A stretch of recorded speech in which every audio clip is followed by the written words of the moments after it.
Frustrating me today.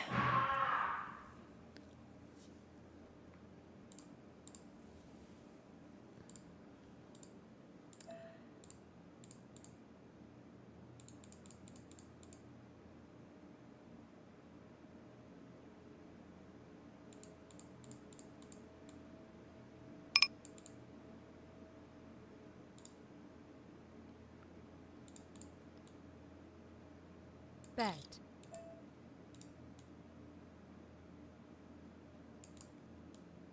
Neighbor saw the hand. Fold. Fold. That's how it's supposed to be? Well, I'm much more frustrated about my gameplay.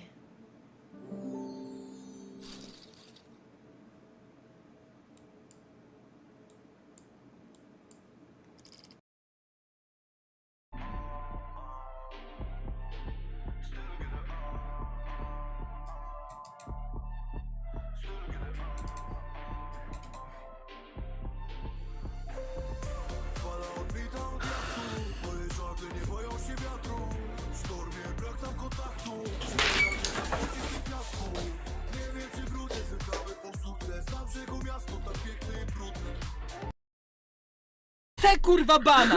Mnie zbanuj się, napiszę kurwa słowo retard, kok i kurwa cancer. I chcę dostać kurwa bana! Zreportuj mnie, Remigio. Pierdolona zjebana!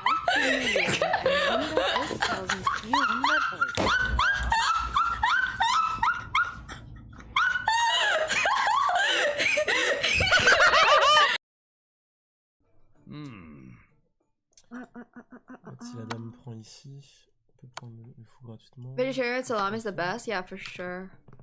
I want to dodge. I wanna see the salad pretty bad. All right, we're treating ourselves next. Hello, sister. How are you? Are you Korean? Alright, we're gonna just not engage with strangers. I'm gonna go here, here, here, here, here. Man, I miss Krechik. Do you guys remember? Oh, I forgot I have makeup on. Do I want to draw this? No.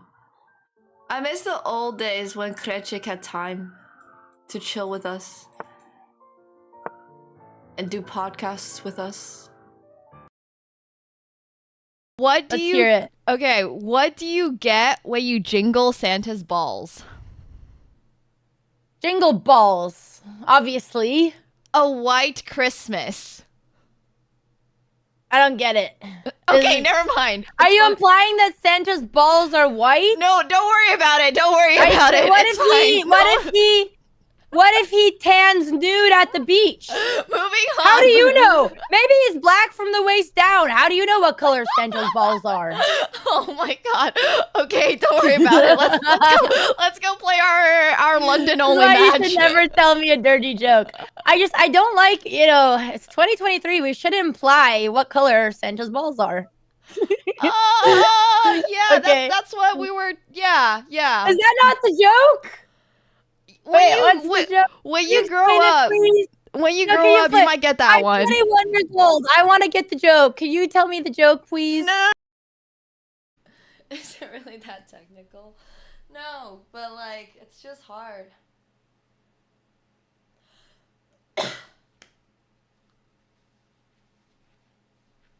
Bonk, bonk, bonk, bonk. Okay.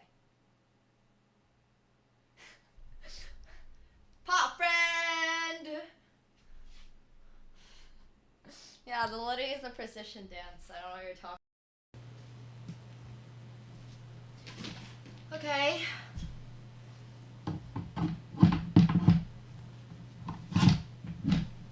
Like, it's just, well, the other side is completely movable. The other side looks fine. No, it doesn't.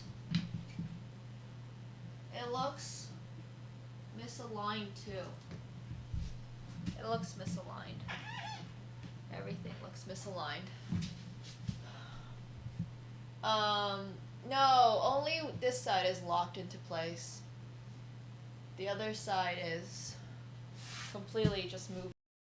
Are puzzles working? I need to warm up with puzzles. Also, I want a new Title Tuesday. Every company needs a professional ship poster. Yo, if I ever get hired professionally, that's what I'm gonna...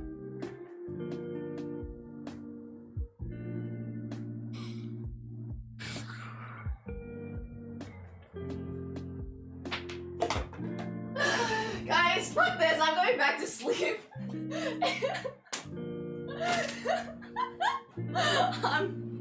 Yo, this is not it, guys. This is not it. I don't want to play chess anymore. This game is too hard. Thomas, you got this. 2 polls in team. True? What team? It's like Schalke.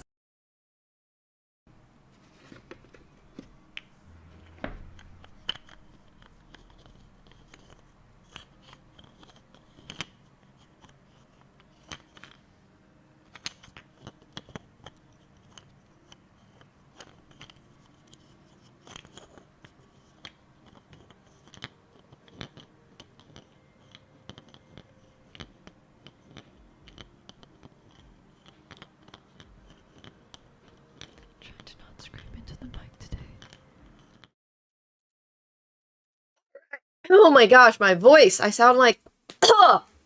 Jeez. Hello guys, hope you're all doing well. That was a clumsy start to the stream, but I do hope you guys are all having an awesome day. I am mostly better. So yay! We're gonna get some TFT coaching today, which should be a lot of fun.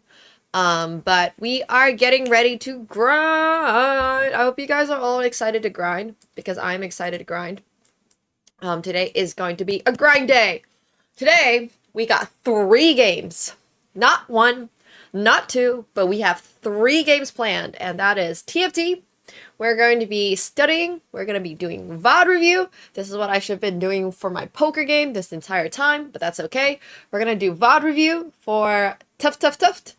And then, no 4th game. Oh, actually, my friend's coming over to play Mario Party later tonight. But I'm not streaming that. It's just my friend's coming over to play Mario Party. So I do get 4 games today. So yay, it's the, what is it called? Like, well, there's the trifecta, or like the Holy Trinity. But today it's going to be the Holy Quadnity. So yeah, it should be a lot of fun. But I'm doing a lot better.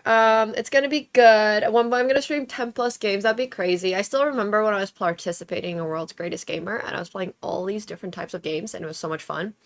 Unfortunately, I came last. So guess who wasn't invited back for the second one?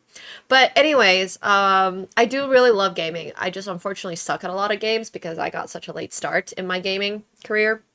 Like, my first ever game was League of Legends when I was 17, so I'm just like not a very natural video gamer. But Quadfecta, yeah, thank you.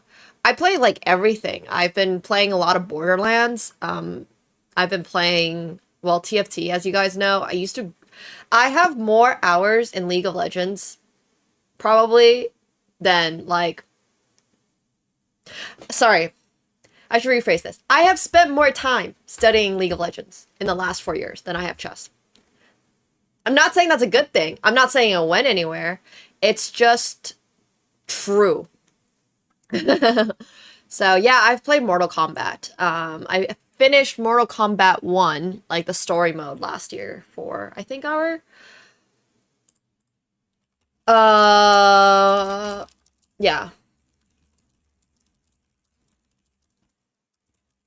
I am. I've already applied for Box TFT Bootcamp, which is why we're doing this grind. So if I get accepted, we have a lot of really good events planned. So let's hope we get accepted. Yeah, and it's always true. I don't care about, well, it's not so much.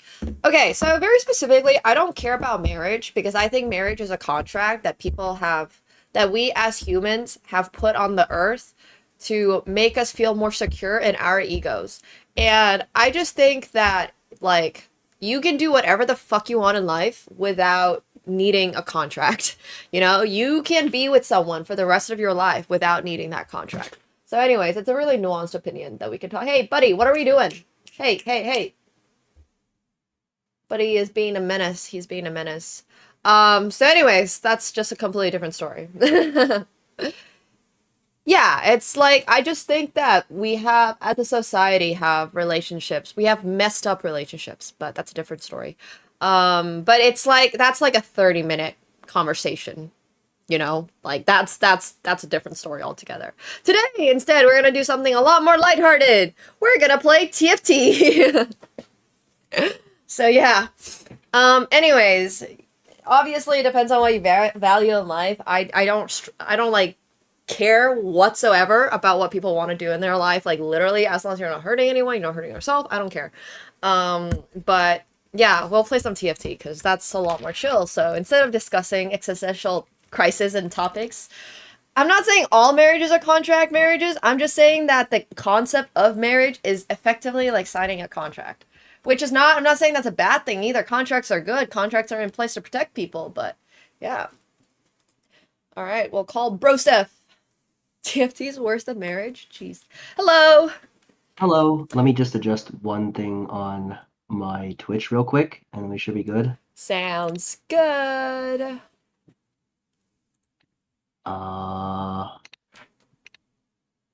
Properties, Hey, buddy, stop! Discord. Hey! Hey, hey, hey! All right, cool. Can you try speaking? Yeah. Hello. Testing. All right, cool. All good. Yeah, it's perfect. All right, cool. Welcome. Nice to meet you. Nice to meet you too.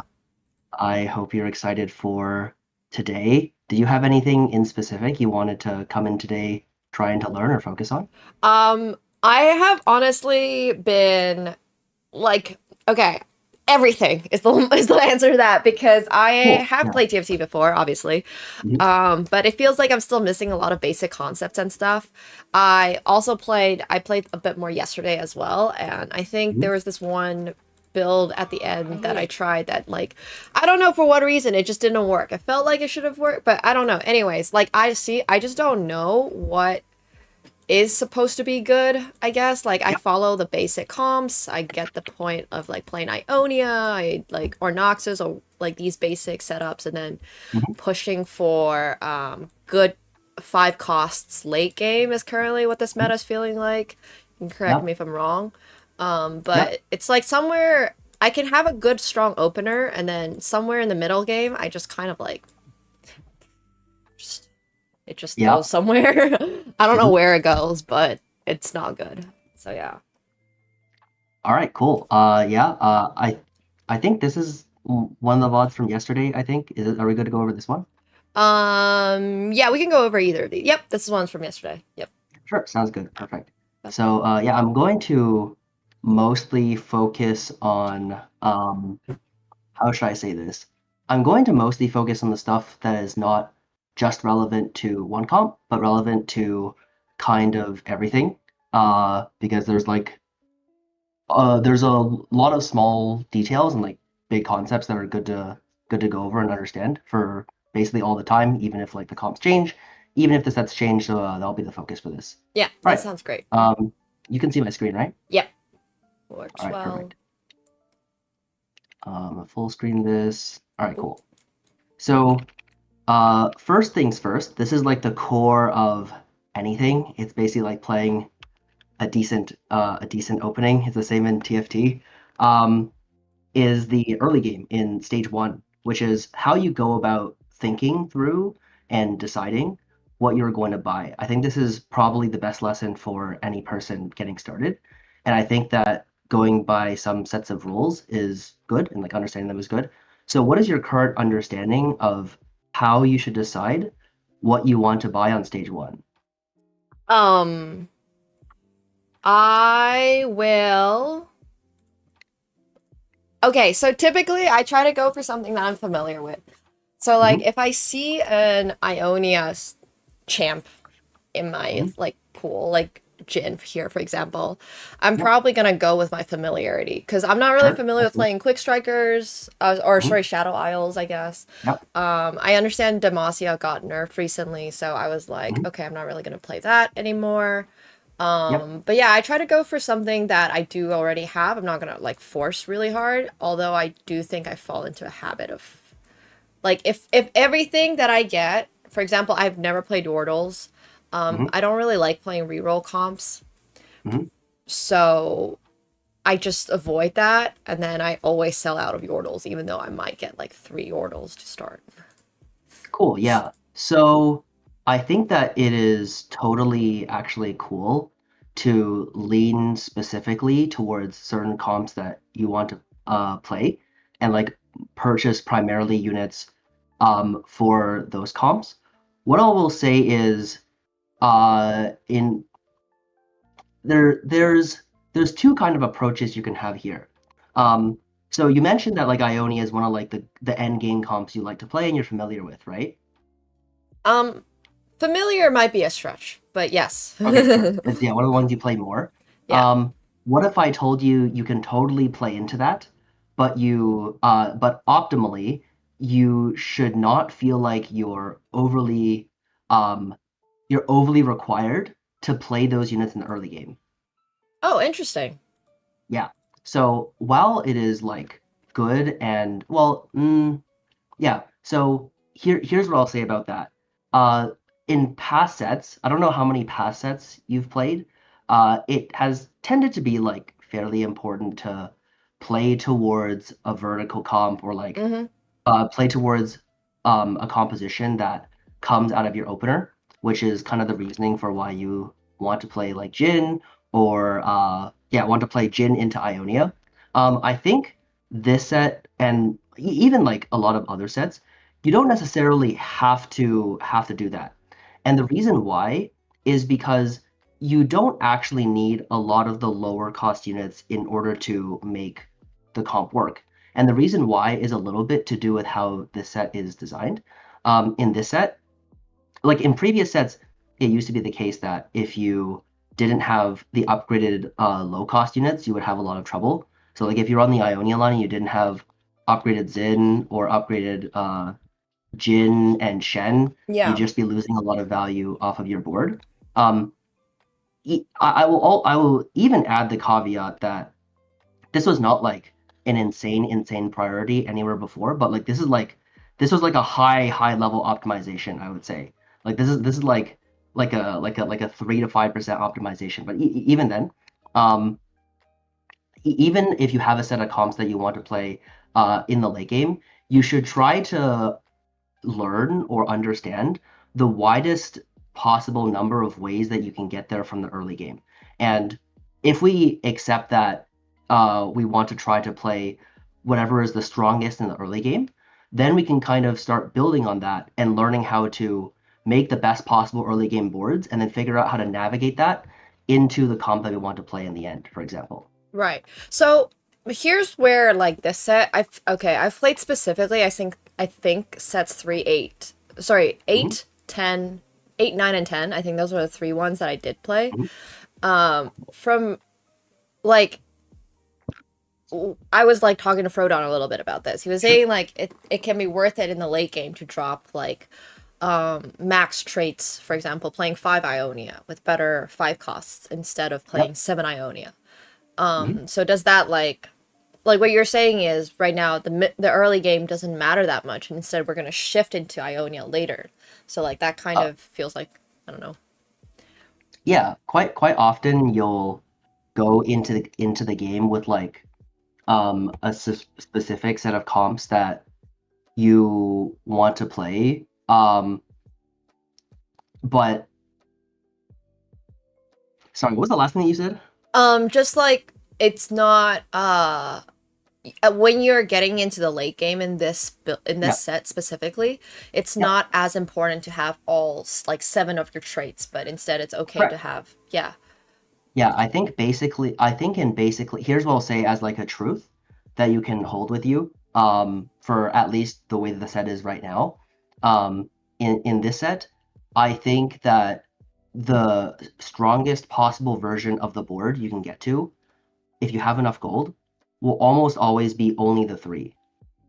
Like every other unit can be replaced and or improved to make your board stronger. that's true. Whether or not you know how to get there or how to get there is like a matter of like learning and picking up different pieces of information.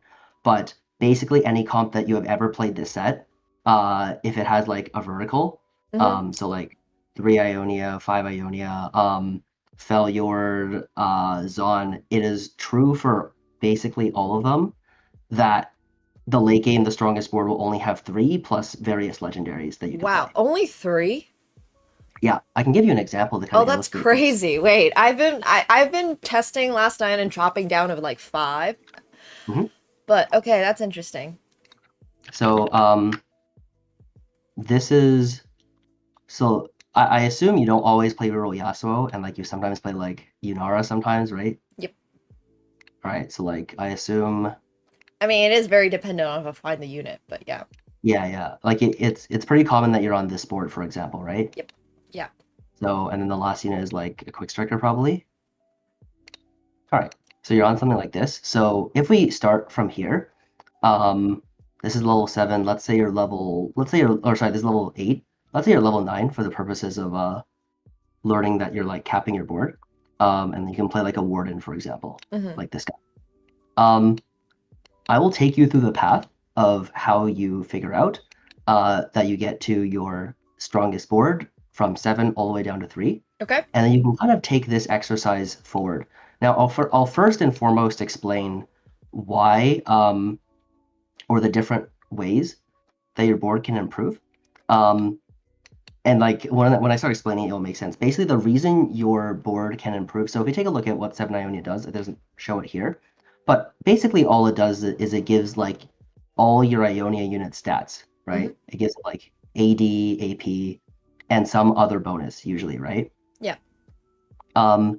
The reason why in this set you can start dropping some of these and play different units is because almost all the other legendaries or the other 5 costs also provide buffs to your other units. And basically from the jump to like 5 to 7, you could easily replace 2 of these. Like whatever the mathematical jump is from 5 to 7 Ionia is comparably provided by the passive effects of some of these units here.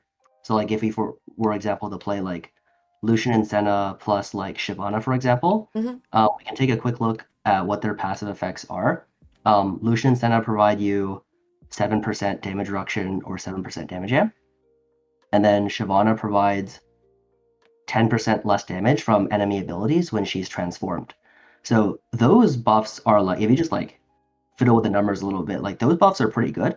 And they're certainly quite good in comparison to like, I think fairly often the 5 to 7 Ionia buff is like 12 AD AP. And these units are much, much better than whatever the 2 weakest Ionia units you'd be playing. Does that make sense? Yeah, that does. Yeah, so like the buff you get from the weaker Ionia units can be obtained in similar quantities with legendary units in the set. Okay, so to take a look at the other way or the other reason your board can improve by dropping these is because you can move your items to better units.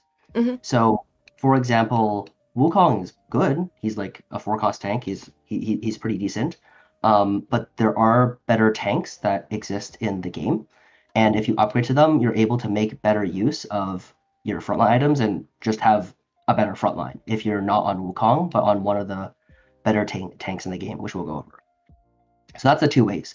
Your items become more effective on stronger units, and 2, you're able to acquire similar, if not better, combat buffs by dropping units in a vertical.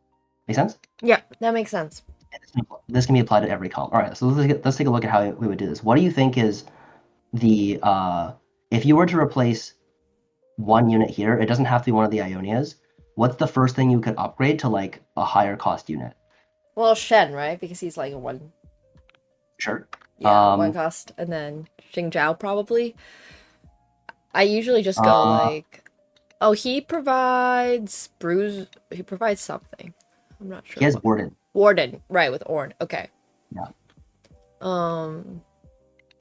So maybe then it would be. Kennen gives. I'll give you a hint. The Kindred for hint is- Ash. Yeah, Kindred Well, for Ash is a direct yeah. upgrade. It's a direct upgrade, yeah. Yep. And then the hint I'll give you is, if you don't have items for a certain unit, the frontline units tend to almost always be better than the backline units because damage dealing units without items don't really do anything, but frontline units can because they can kind of tank more for your team. Right. So, sorry, probably Ari then. Yep. Yep. Ari, you want to drop Ari? Yeah, I Now don't we're down to exactly 5. know what like the best replacement for Ari is, but I've been playing some Azir, for example, and Azir has felt really good. Sure. Why is Azir useful on this board? It's by being able to understand what different units can do is how you're able to like kind of figure out how to improve these boards in a way that's like dynamic and kind of really cool. Well, I don't think I know the answer to that. He just seemed really strong. Sure. So what does Azir literally do? Like if you list out all the things that he literally does, you can figure out the parts that make him good. He has like the sand soldiers for Yes, a that's little, Yeah, yeah. exactly. It's like this is free frontline. Like this is frontline, a lot of frontline for like the cost of just a slot, and like he does some damage, which is cool. So yeah, Azir is pretty good. Azir I would have as one of the conditional units I would put on the board. So sometimes I would play him, sometimes I would not. Do you know why? No. Okay, cool. So, do you know which unit? Do you know about Azir's unlock feature?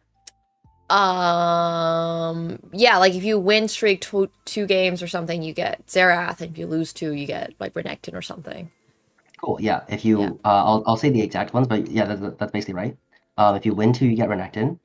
Renekton is the best frontline like kind of fighter in the game. If you lose 2, you get Nasus. Nasus is basically the best tank in the game. Oh, really? Yeah. These guys are like deceptive. Like they're 4 cost, but they're definitely not 4 cost power. So Nasus is basically the best. Just understand him to be basically the best tank in the game.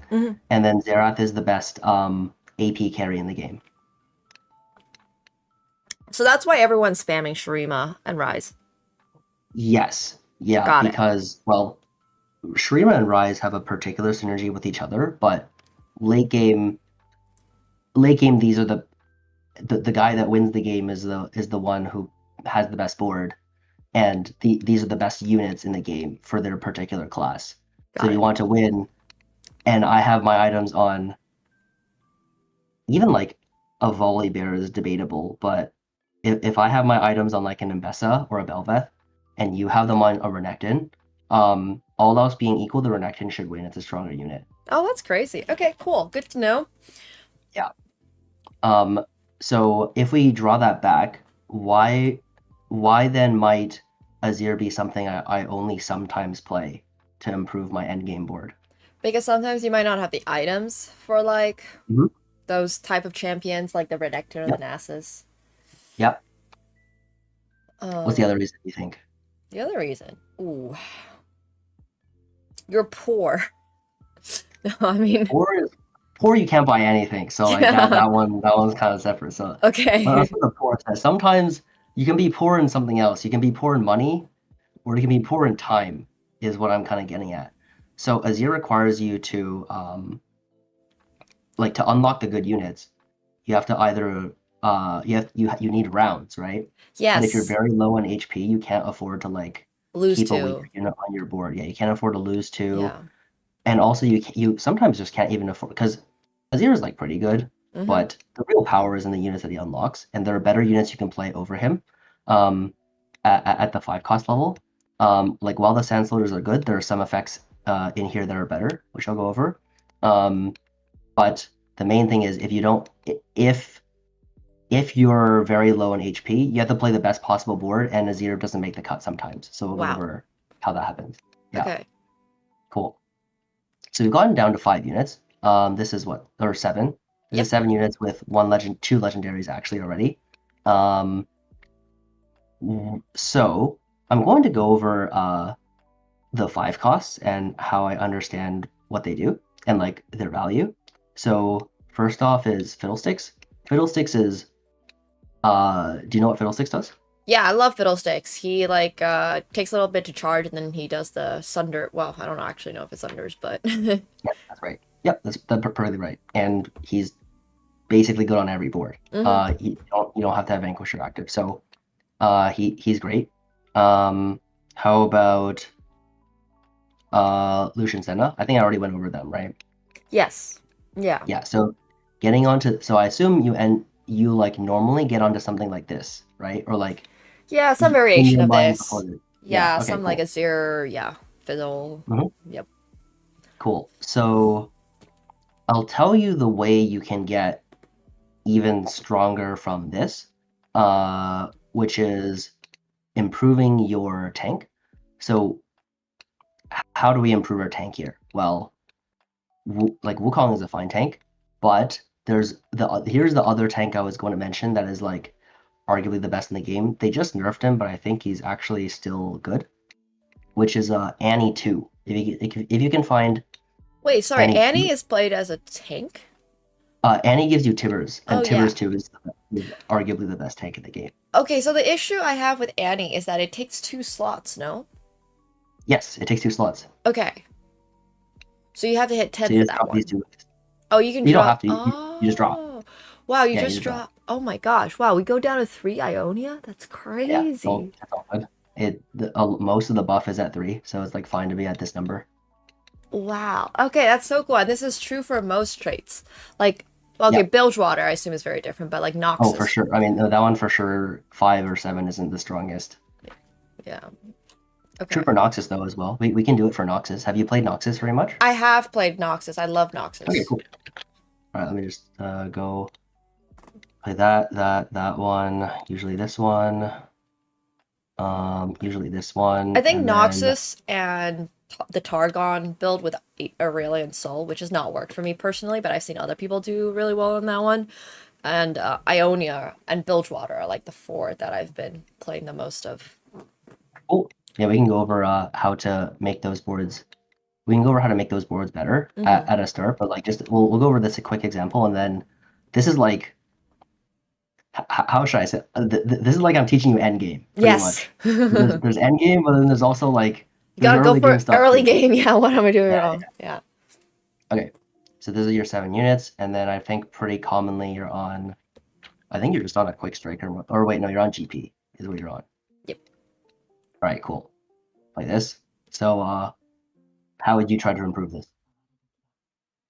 Typically I will end up trying to find an Aatrox, I think, for Slayer, because I will have Omnivamp at some point. Sure. And then the other day I think I dropped Draven because he wasn't doing much. I don't remember what I dropped him for, but it was probably like an Azir or something. And then I think I also dropped Briar because we're already at 2 Slayer, right? Oh no, we're at exactly 2 Slayer. All right. So on this board, I think you'd be in general right that Draven is one of the weaker units. LeBlanc is the other weakest unit. So like the weakest units, I think, are like in a vacuum. LeBlanc, Draven, and Scion. Those are the ones you'd probably want to drop first because Draven gets no items in the comp. LeBlanc gets no items in the comp. Scion gets no items in the comp, and none of them activate their traits.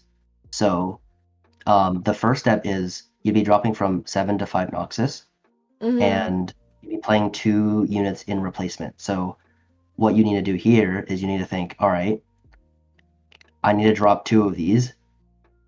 Yeah, I need to drop 2 of these, basically. So here's what I'll say that you'd want to consider.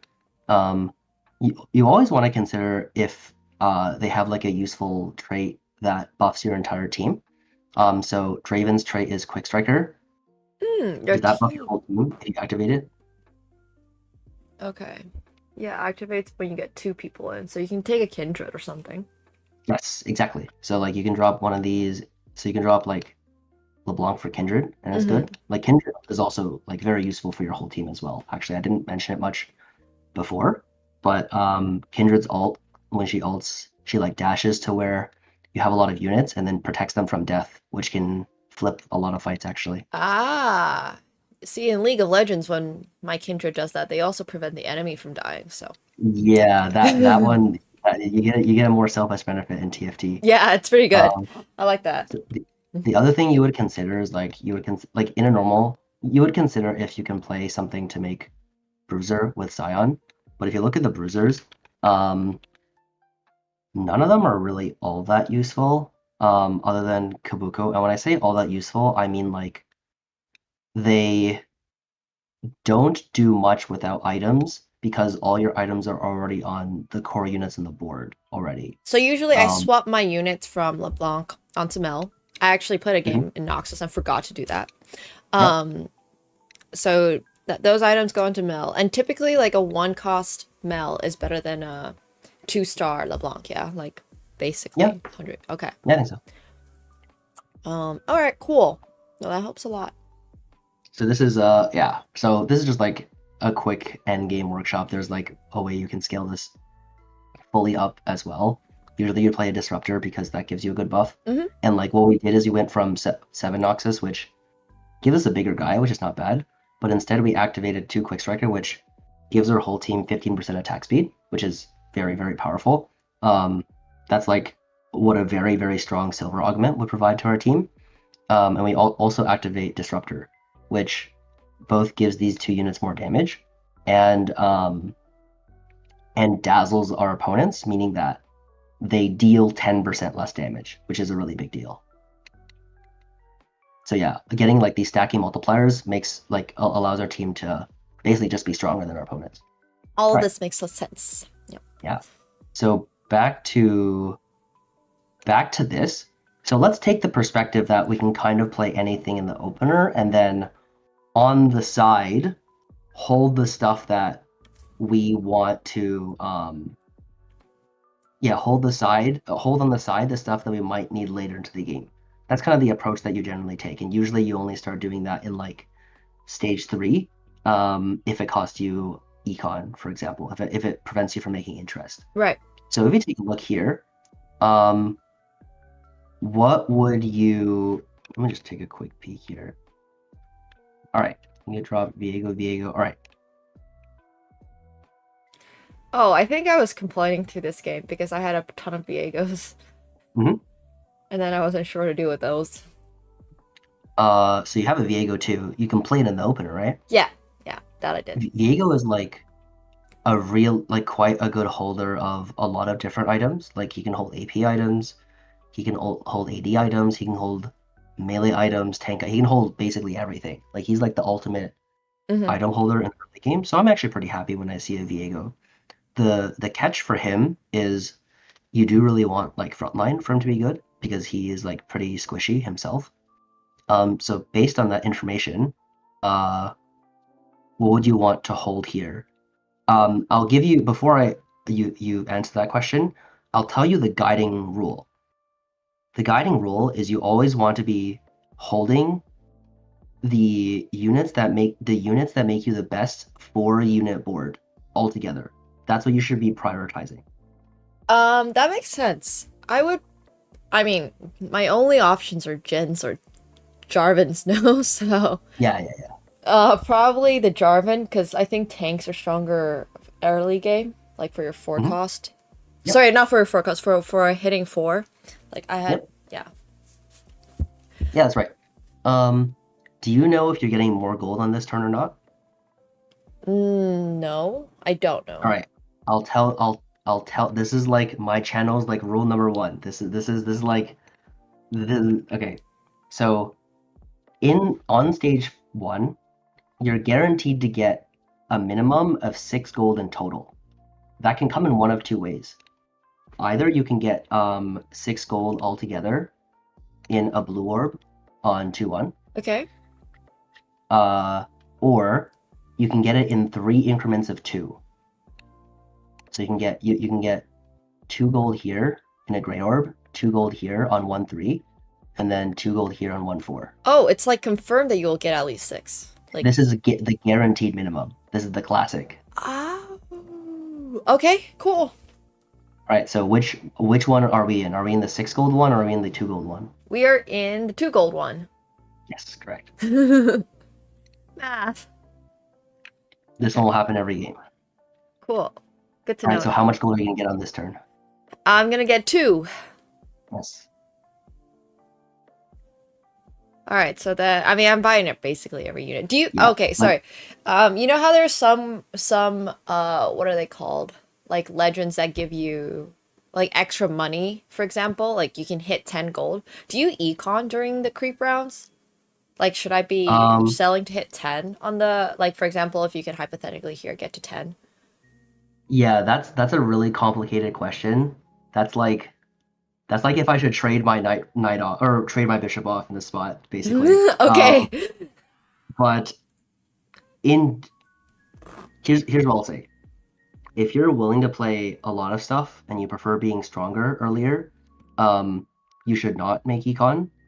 However, if you prefer playing a small number of comps and you don't mind losing a bit early to gather the units in a particular comp, then you should make econ. Then I you like should make making econ. Okay, so I can. Alright, you can make I honestly had no idea if I could even make econ during the. You can make econ. You Yeah. can make econ. Okay, cool.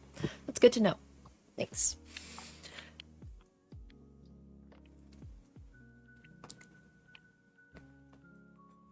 All right. So we're gonna run the exercise. So basically, the entire time, I'm going through this, I'm thinking like, all right, like what's the strongest thing I can put on my board? All right, it's the Viego. What's the strongest thing I can play with the Viego? Well, it's the Jarvan. So that would be on the board, and then I figure out what extends off of that. Basically, is how I'm making my decision here. Right. Because like, it's by doing that you on average get to the best board on 2-1. That's like the point of holding specific units now is not for the late game. Like if you need a unit in the late, you can grab it in the late game, right? The point is to have the strongest board in the early game, which is why you want to grab as many of the strong. So I should have got a Blitzcrank. Should have got a Shen. Well, Shen seems like he exactly. sucks, like, but they're all fine. Yeah. And the big thing is that you just need some frontline for Viego, which is the carry star already. Okay. Cool. Here I was already with the mindset like, oh, I have 2 Ionia. I'm probably gonna go Ionia. That's like fine, but you shouldn't feel like you have to do that. Like if you want to do that to like simplify what you're going to play, that's totally okay. Yeah. But just know that you do have the option of like still playing kind of anything. Like this is not a hard determiner of what you should play. And in this set, there's actually very few of those hard determiners of what you can and should play. Got it. Like just know that you're never actually restricted. But if you want to simplify the game for yourself, you totally can. Okay.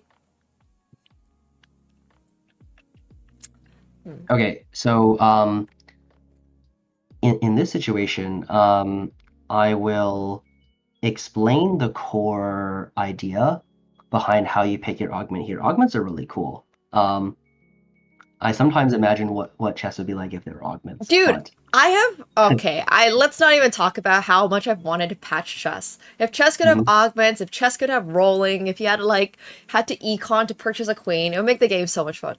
But it's fine. I mean, you got TFT for that, don't you? That's true. You know what? That's why we're here playing TFT. Yeah. All right. So here, do you have any like guiding thoughts for yourself on how you pick your augment here, or is it just kind of all based on vibes? Well, I roll a die in my head.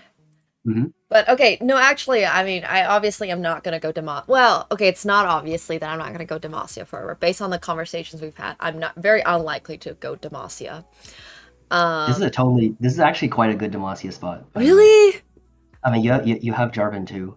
Is the big thing. You have Jarvan too, and you have, I forgot what your components. I have a Xing Zhao or something. No, I have a Shed. Yeah, your components are okay. Okay. Oh, all right.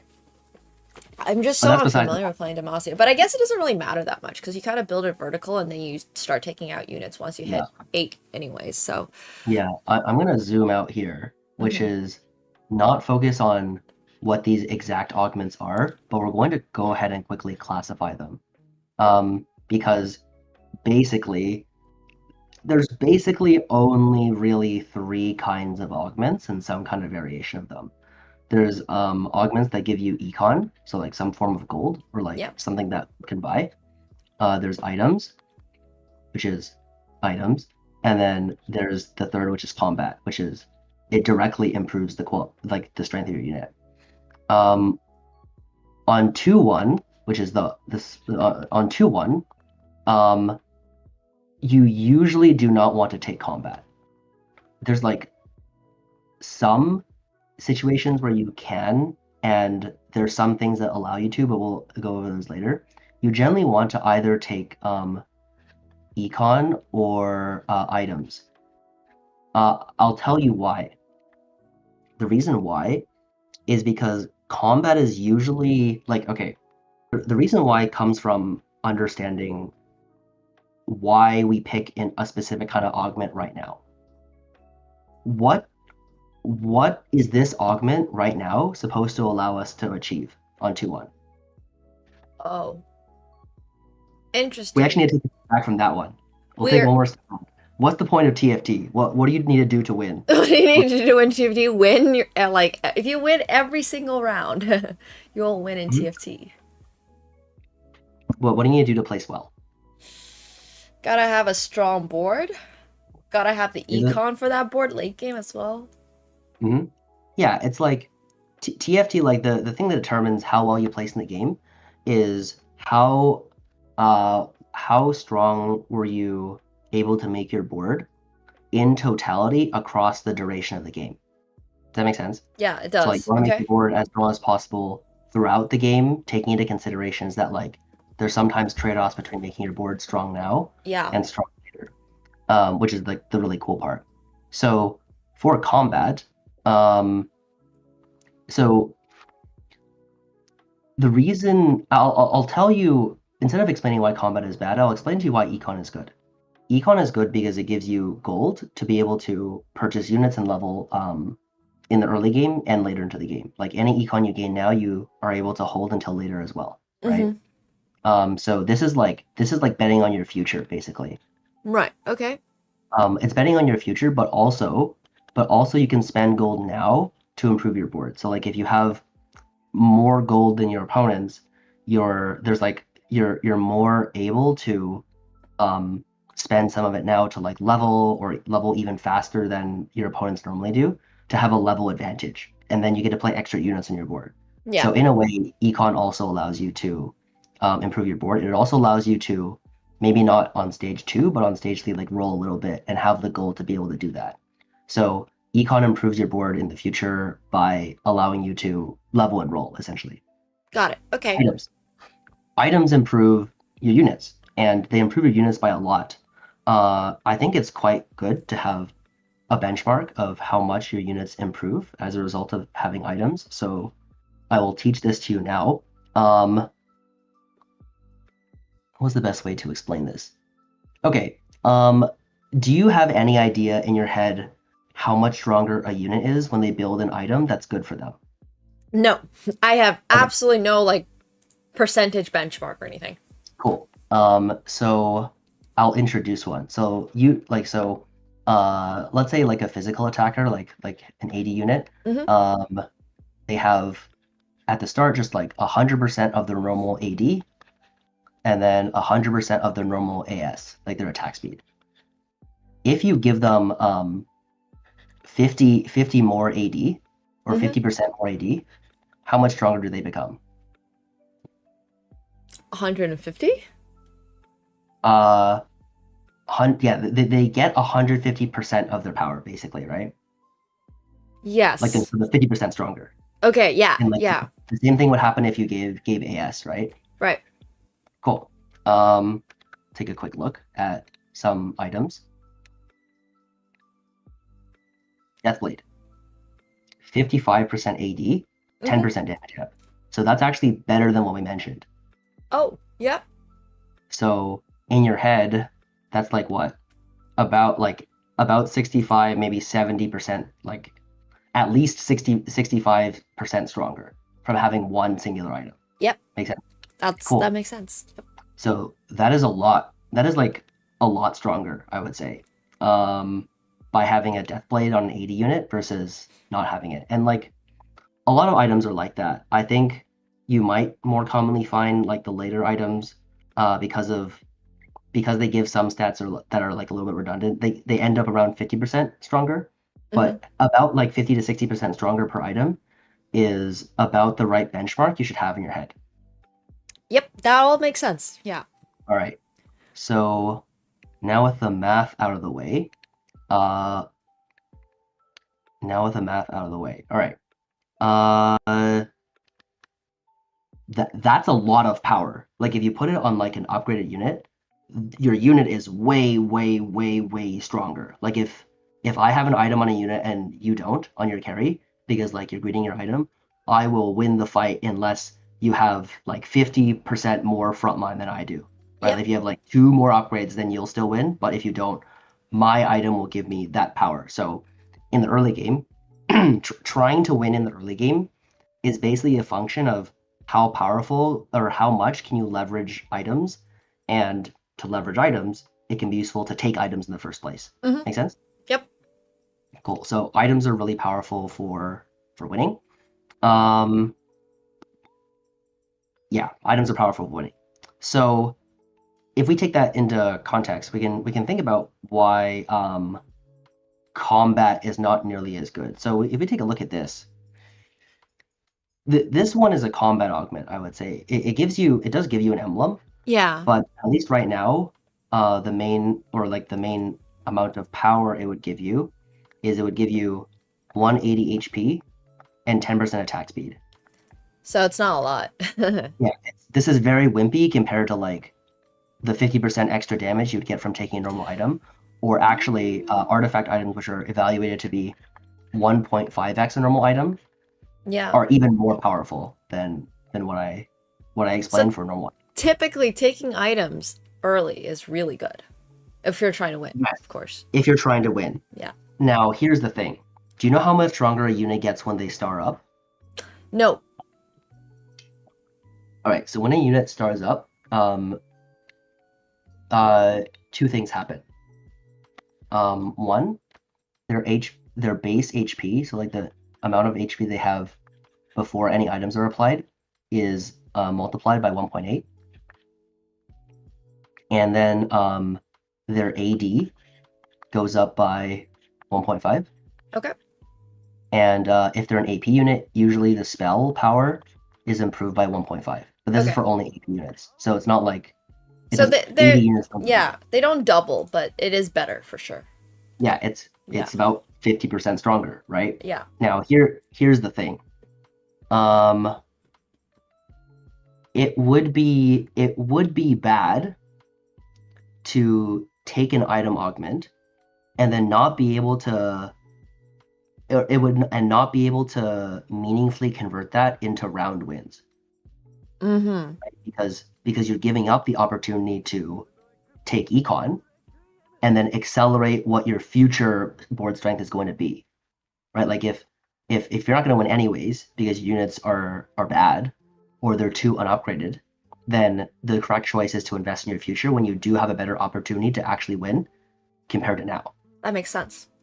So from like Augment 101 from here is, if your board is good, you want to take items. If your board is bad, then you want to take econ. This actually is like so it's crazy because obviously like all strategy games are similar, but it just reminds me exactly of like chess openings. Like your play style very much depends on, well, it should depend on what opening you choose. If you're choosing an aggressive opening, you better be attacking later. Or if you're sacrificing material, you better be going aggressive right exactly. off the bat. Yeah, that makes a lot of sense. It's just that in some cases you have different amount of resources at the start and kind of have to adjust to that. Yeah. Which is cool. I assume if you were ahead on like if you had more pieces, you'd want to attack more probably. Yes. And, like if you had less, you probably want to defend more. Well, it depends. Usually you sacrifice pieces in chess to be able to be aggressive because you get like tempo. Mhm. So Yeah. All right, so given that, would you consider your opener to be strong enough to warrant taking an item augment? Yes. Sure, I think that's true. So, well, of these three, we can quickly identify. So, like, Portable this forge. is this is your item augment. This is like purely. The thing is, there's like a bunch of hybrids, kind of. So this is like mostly combat, Mhm. but there's a little bit of econ thrown in because it gives you units. So like it's like a tiny bit of econ, like maybe 5 or 10% econ. And then this is like a third of an item because it gives you an emblem, which is like kind of an item. And the rest is combat. Yeah, that makes sense. Yeah, item's great. Item's good here. I don't think I took it. No, I don't think so either. Oh, I took a spat. Because spats are fun, right? Yeah, spats are fun. All right, cool. I mean that's fine. If you were playing purely to win, what would you take here? The portable forge. Cool. Yeah, that'd be good.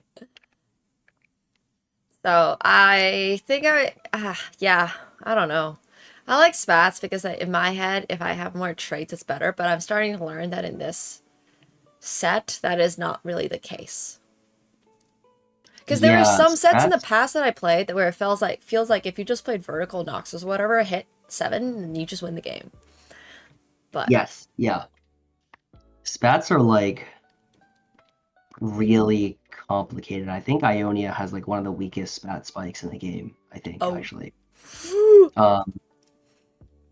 And that's mostly because it's already easy to get 7 Ionia without the spat. Like the spat basically provides you 2 things, 3 actually. 1, it gives you a free unit. Some of these traits, what's the best example? Noxus, no, Failure, yeah. So Failure, if you take a look, this is a 1 cost, this is a 2 cost, this is a 2 cost, this is a 3 cost. But if you want to get to the 5, you need one of the 4 costs. Yeah. So a spat allows you to get the stronger trait activated earlier without having one of these units already. Yep. Like if you had a Failure emblem, it's like having your first list or your first Braum already. Yeah. The other value of a spat is sometimes putting it on a unit and having the effect be good because it gets the trait. Failure is like not that good because a lot of things get it anyways, but they get a little bit more of the bonus. But if we do a little bit of math, Failures get 150% more. If it's a damage unit, they get 150% more of 16% damage amp, which is like 24% damage amp, right? Yeah. So that's the difference, which is not worth an item, right? That's That like is weaker than an true. item usually is. Yes. So you wouldn't want to put it on like your main carry, and that's true for a lot of these, I think. Like I think, for example, an Ionia spat is not better than a real item as well. Okay. But there are some exceptions. I'm learning a lot. All right. All right, so we're gonna go over. So I've actually watched this already, so I know the parts to point out. So you just wanted to play Yasuo reroll this game, right? No, I did not. I do not want to play Yasuo reroll. I never play Ionia for the purpose of playing Yasuo reroll. I don't know what the exact Ionia buff, like the path was for this game. This is the 3-star one. Oh, this is the 3-star one? I never find Yasuo, so I never actually plan on playing the reroll comp. Because like I've had bad experiences rolling. Okay, so it's good that you made the item here. Did you have a plan for where this BT was going later into the game? Yeah, I think it was Aatrox. You were planning to play Aatrox. Okay. Yes. I mean, that's cool, actually. Okay. Yeah. As long as you have a plan, that's fine. One of the ideas I had was I always mess this up with set because I forget that you have to move your entire board back to unlock set when you hit level 8. But one of the things I try to do, like in my head, obviously I don't know if this is right or wrong, is I just try to hit level 8 in a reasonably fast time, and then Yep. from there. And then I Yeah, make that's all good. this. Yeah, so I don't know. This is good. There's like very little wrong here, other than the following, which is if I gave you more time, would you have made an item here? Yeah, probably would have made Hodge. All right, cool. I assume someone's told you the rule, or you like vaguely understand the rule of like if you have like 3 or 4 components, especially, you just want to make an item most of the time. Well, I mean, no one's told me this rule, but I figured out that like letting components going to Yes. waste is probably not good. Yeah, good. Yeah. That I get. Heuristics. All right, so on 3-2, here's what I'll say, and I forgot who I told this to. I told this to Toast recently, actually, which is, there's like certain like. All right, I'm making it more complicated. Basically, on 3-2, items are good. Items good, and they're even better if they complete a set of 3 items. So if you can complete if you can make the 3rd item on a carry, that item is generally considered to be really, really powerful because of how items scale off of each other on the same unit. Because if I say that, does that make sense, or should I explain? Maybe explain. Like, I mean, I Sure. understand that obviously it's a little additive. Like, if you have a Kraken Slayer with an Rage Blade, then yeah.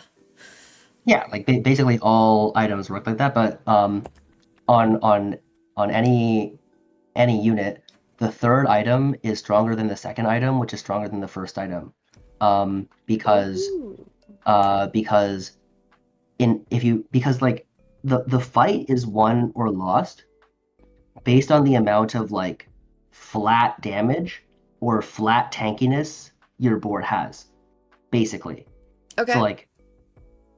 So like if we consider like a unit's DPS, right? Like if it starts at like 100 DPS, right? Damage per second. The first item gives it about 150, so it's like plus 50. The next one is the next item you build in the unit, if it's the right item, tends to be another 50% multiplicative increase. So it goes up to 225 about, which is you get 75 more flat damage on your guy.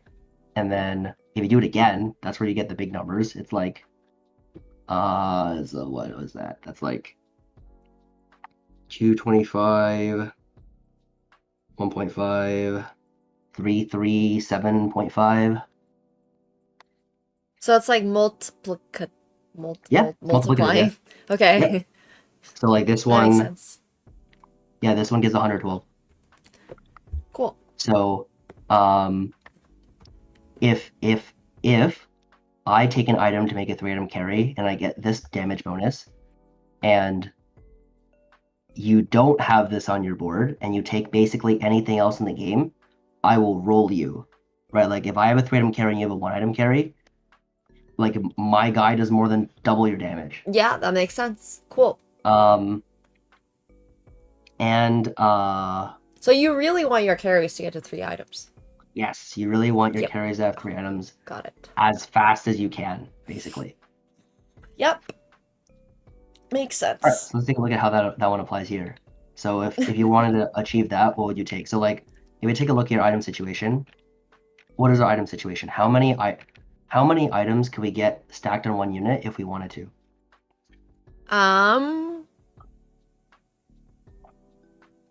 We could put 2 items onto Yasuo. 2.5. Cool, yeah. Oh, here's an interesting one. I noticed you said a half. You can get a component on the unit, right? Yeah. Do you know what the approximate value, or like the component gives you like 10% attack speed? Sure. Or 10% AD? Yep. So it's like that's what I consider to be like one component of value. It's like 10 AS or like 10 AD. Do you know how many components of value you get from completing a full item? No. All right. So I'll do a quick little exercise. This is like the math behind TFT. It's so fascinating. I've never It's really there's a lot of math for like understanding things, and like that's part of what like makes it's like one of my strengths. I think it's like explaining the math and like Yeah. putting into why certain things are as they are. So like this is like take a look. Yeah. 15 AD, 15 AS, 15 damage amp, and then 15 more against tanks. So like a lot of the time it's 30% damage amp. So you get 30% damage amp, which is equal to about like it's equal to about 3 components of value. Like the 30 is about 3 components of value, and then 15 AD, 15 AP. These are each 1.5. Okay. And like this one's actually valued to be more in their system because damage amp is harder to acquire. So like you can bump this up a little bit.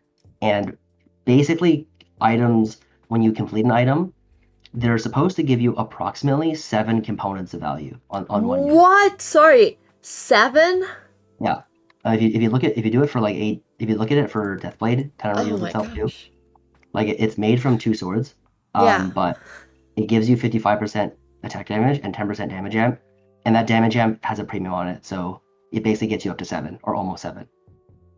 Okay, sounds good. It's for sure between 6 and 7. That's crazy. I love it.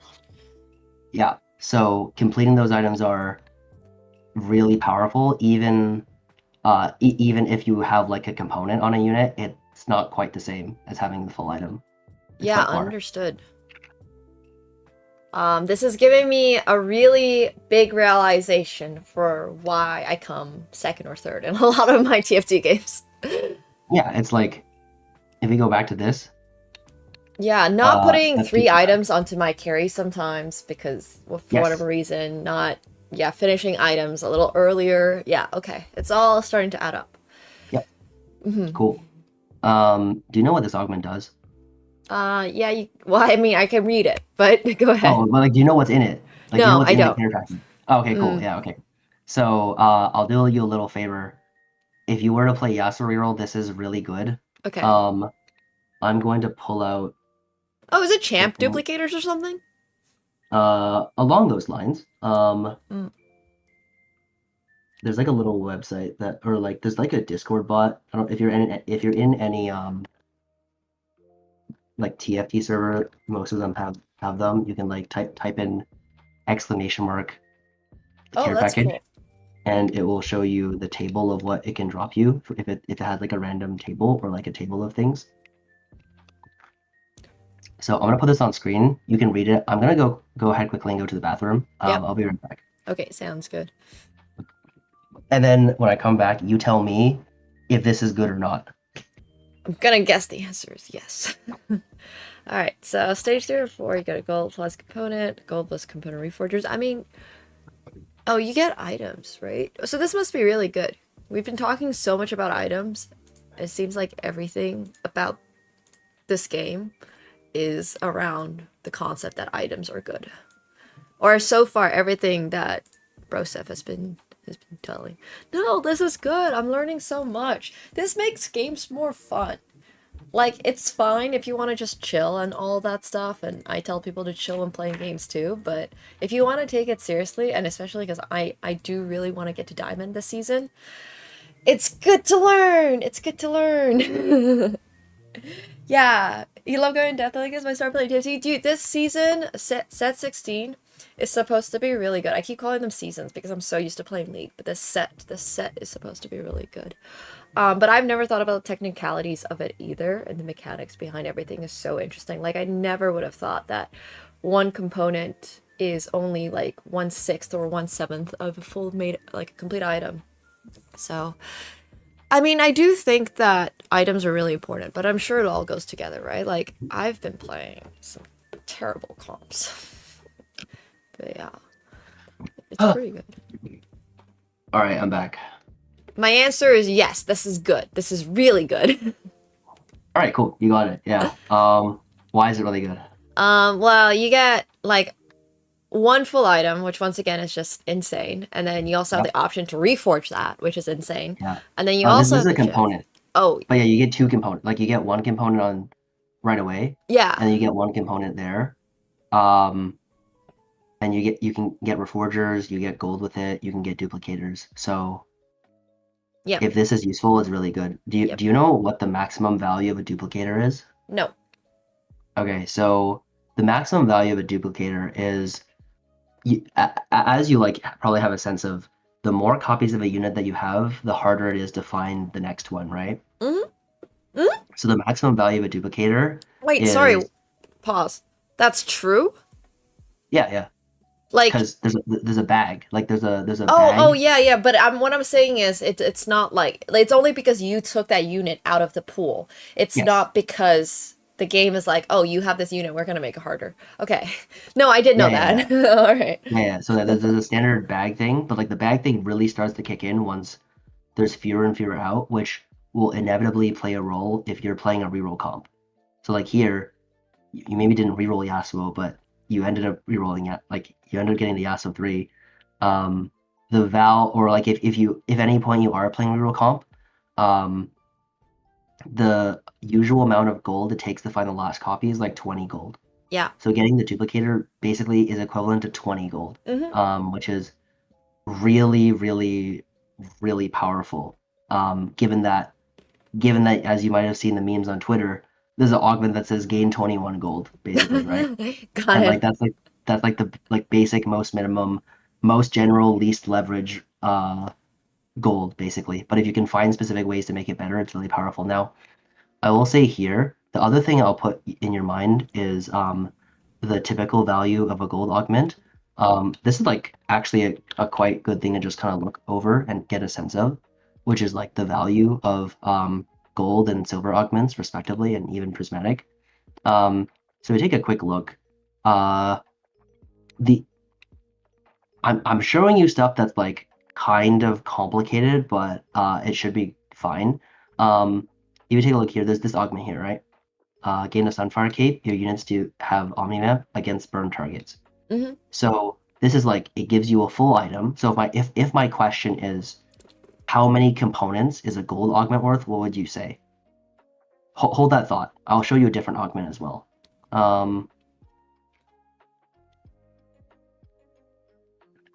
Maybe there's this one that's 2 completed items that come from BF Sword. It comes on 4/2. And then there's like a Spirit Visage with an additional effect on it. And then there is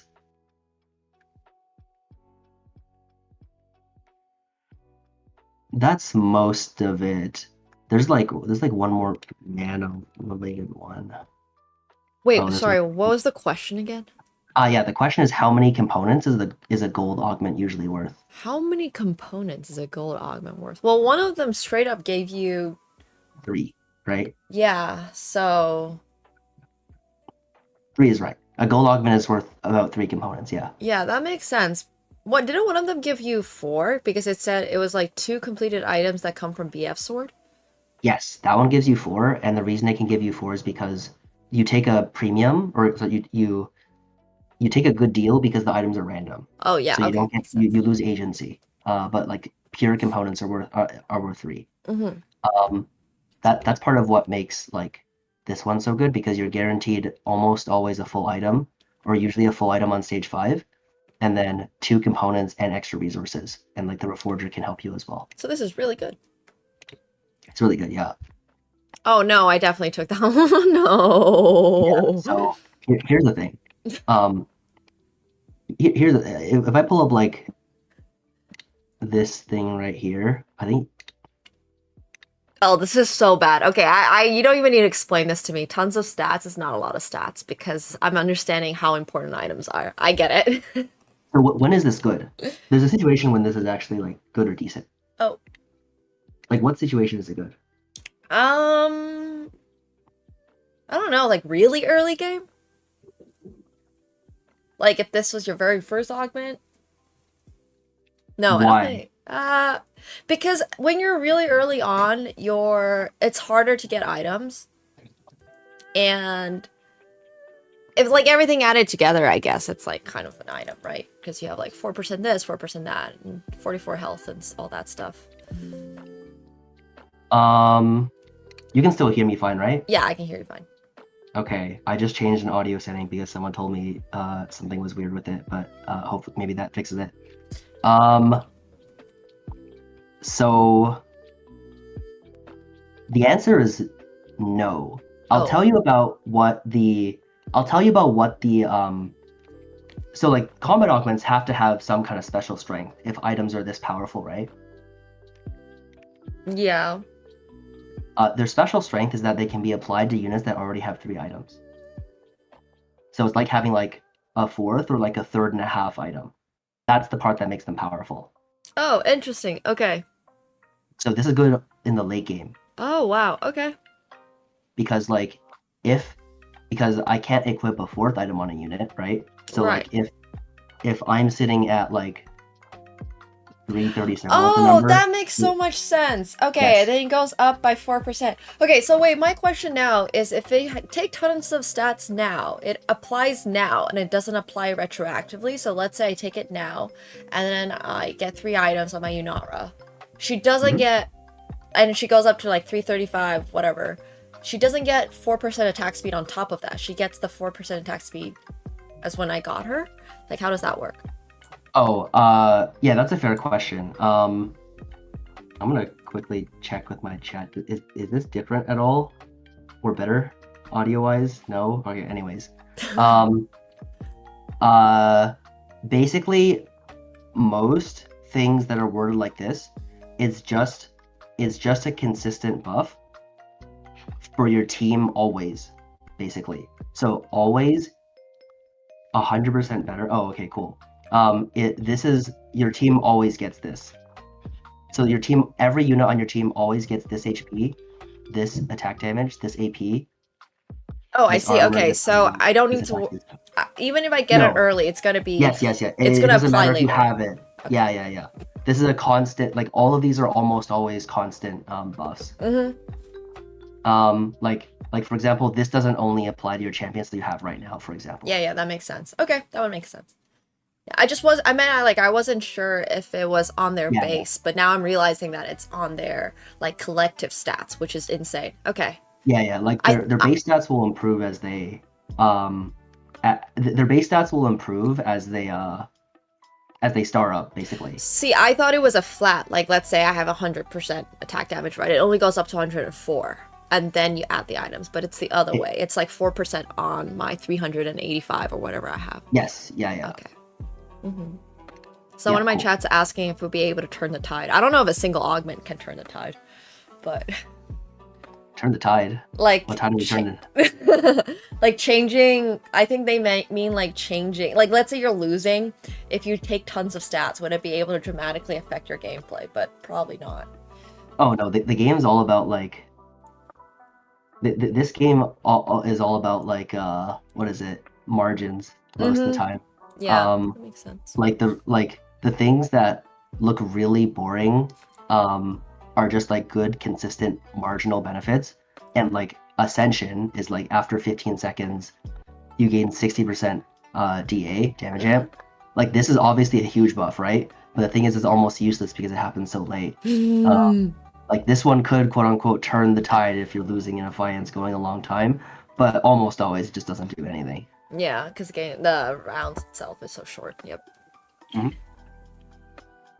That makes sense. Well, yeah. So common augments, they're good when you've already got your 3 items. Yep. Which tend to be better later. Like on like 4-2, you're much more likely to take combat. Probably like 60 to that number might even be too high with how valuable gold is in the game. But like at least like 40+% you're taking combat on 4-2. Whereas before that, I think it's like less than like 15%, I would say. Okay, that makes sense. Yeah. All right, cool. So here what you did was quite good actually. Like you rolled to improve your board and like kind of held your different options. Yeah, I realized I was dead last in Yeah. health, so some changes needed to be made. Yeah, you gotta shift momentum. What I'll say here is, what was I gonna say here? Oh yeah, the way it comes up a little bit later, but if you find yourself in a situation, so like you're obviously like still learning the game, right? Later there's later into the game there's like a spot where you're kind of like really unsure about what you can play. We'll go over it when it comes, but like here this is done actually very very very well because the improvement to your board is relatively easy, I think. Yeah, I also got the champs that I wanted, which I think really helped. Yeah. But here, once again, like I won one, lost one, and then losing again. Ooh. I finally make this Hodge. Oh my gosh. Whew. You want to know something crazy? Yeah.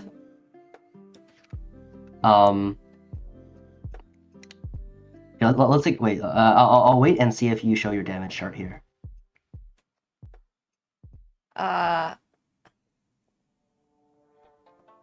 Let's see. Okay, yeah. Yasuo is doing so much. Wow. All right, I was gonna say something like really crazy. It's a little bit.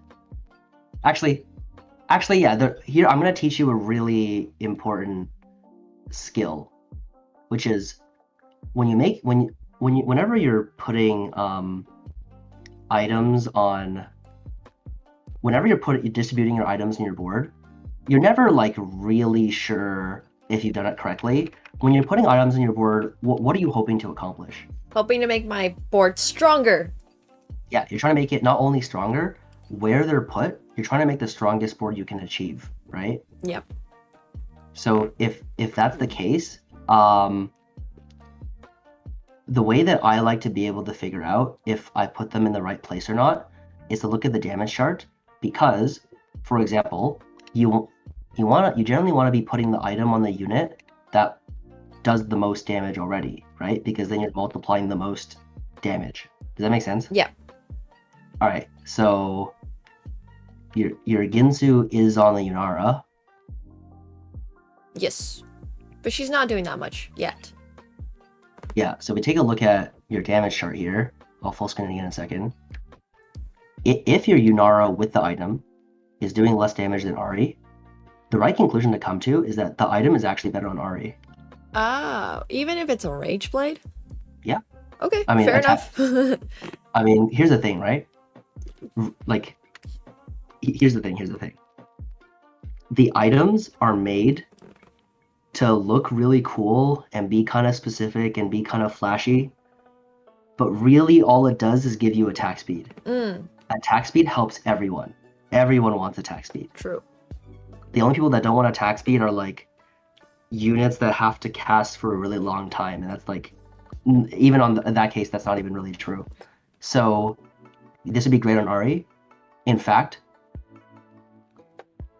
the more groundbreaking thing is that you're probably just supposed to stack all three on Yasuo. That would make sense. I honestly figured that part out from looking at the Yeah. charts based on what you said. Like having 3 items is supposed to be awesome. So I should have like an item. So what I should be doing is like when I have multiple different items meant for different units, even though if they don't necessarily all synergize perfectly on like my a champion, the item carrier should have all 3 because then it's Yes. like the most amped up. That makes sense. Exactly right. Yep, perfect. That's like rule number 3 on my usual list. All right, cool. Maybe rule number 1. We'll see. Rule number 1. I also have an obsession with econ, so Yeah, so that's the other thing I was going to say. So obviously you know that you're meant to make gold, and like being above 50 gold is good, right? Yeah. I will make an effort to explain when you are supposed to be below that amount of gold, and typically that's when the comp you're playing is supposed to power spike, basically. To put it in simple terms, if you're playing for a 4-cost carry, if you're playing for a 4-cost carry, the moment you get to level 8, you're highly incentivized to spend your gold until you make some substantial improvements to your board, basically. Okay. The reason why is because, well, if I don't spend my gold on level 8, like level 8 is like for a long time when you're gonna get the best bang for your buck. Yeah. Like you're gonna get the best stuff out of your gold, right? Right. So you should spend a lot of it right away on level 8 because it will be the most efficient to, in essence, buy you HP. The whole point of the game, like, I'm looking for the cheapest amounts of gold during different points in the game to buy me HP. If I buy more HP than my opponents, I outplace them. Yep. Cool.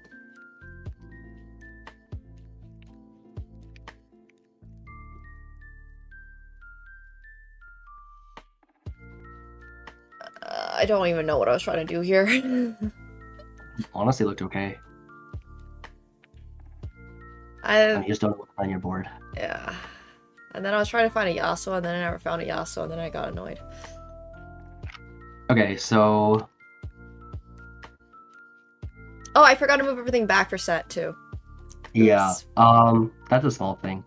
The big thing that actually hindered your turn is that you bought this Ari and then you got locked. You got bench locked, basically. Yes. So like in this spot, the chance that we're gonna be RE3 is like basically 0. So you want to sell the Ari right away and just keep rolling on this turn and sell the Seraphine. Like if there's any unit that like has basically no chance of being on your board, you don't want to have them here. Yeah. Like because your bench will otherwise be full. Yep.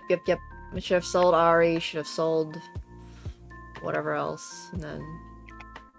Oh, and I keep forgetting about it, but that's a different story. So now I should be moving an item onto Yunara, right? From where? Oh, maybe the other way. Maybe I should be moving Rageblade onto a Yasuo, because he's 3-star now. Yeah, or you'd probably move Striker on a Yasuo. But the bigger thing is that we actually, you look at your board and the number of items is small, right? Yes. I'll point out one more thing. A, you haven't taken any item augments, right? Earth's is actually a negative item augment. True. Because you lose a component going into this path. Oh man, so okay. we're on like less than true minimum components basically here. Much. Yeah, so normally by 4-1, you're like guaranteed, even if you didn't take any item augments, you're very likely to have 5 full items. We have only 4.5 full items because we had to make this here. Okay. Yeah, which just means in your future games, you should feel real inclined and happy to take more item augments because then like you're kind of noticing that like we have a lot of slots for good items, right? Like we can hit Belveth too. We want 3-item Yasuo, 3-item Yunara, 3-item Belveth, and those like having 3 items on those would make our board like way more powerful than any of the stuff that we have here, basically. Makes sense. Yeah. All right. I'm starting to see the mistake in my ways. It's like, I mean, like this is not to be rude or anything. It's just kind of everything, right? It's like there's items, there's augments, but once you get the hang of it, it's wow, it's so fun. Yeah. And then I also had 8s like Ionia on because I had no idea what to do. Yeah. That was another issue. All right, let me ask you now. Yeah. What should you do instead of having 8 Ionia? I think I should be obviously dropping someone like Shen. But I think Shen was giving Bruiser, so I didn't want to drop Shen. So then my second thought was I should drop Ari probably, or I should take out. I also have 1 extra Slayer on.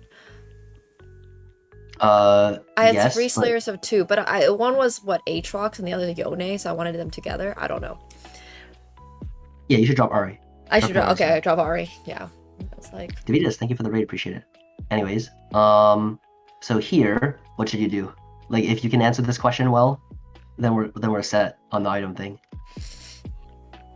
I should get an item for Yunara.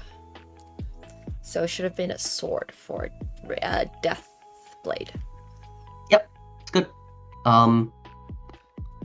One thing I can introduce you. So I assume no one's ever told you the hierarchy of power before, right? No. Okay, so I will introduce that to you right now, which is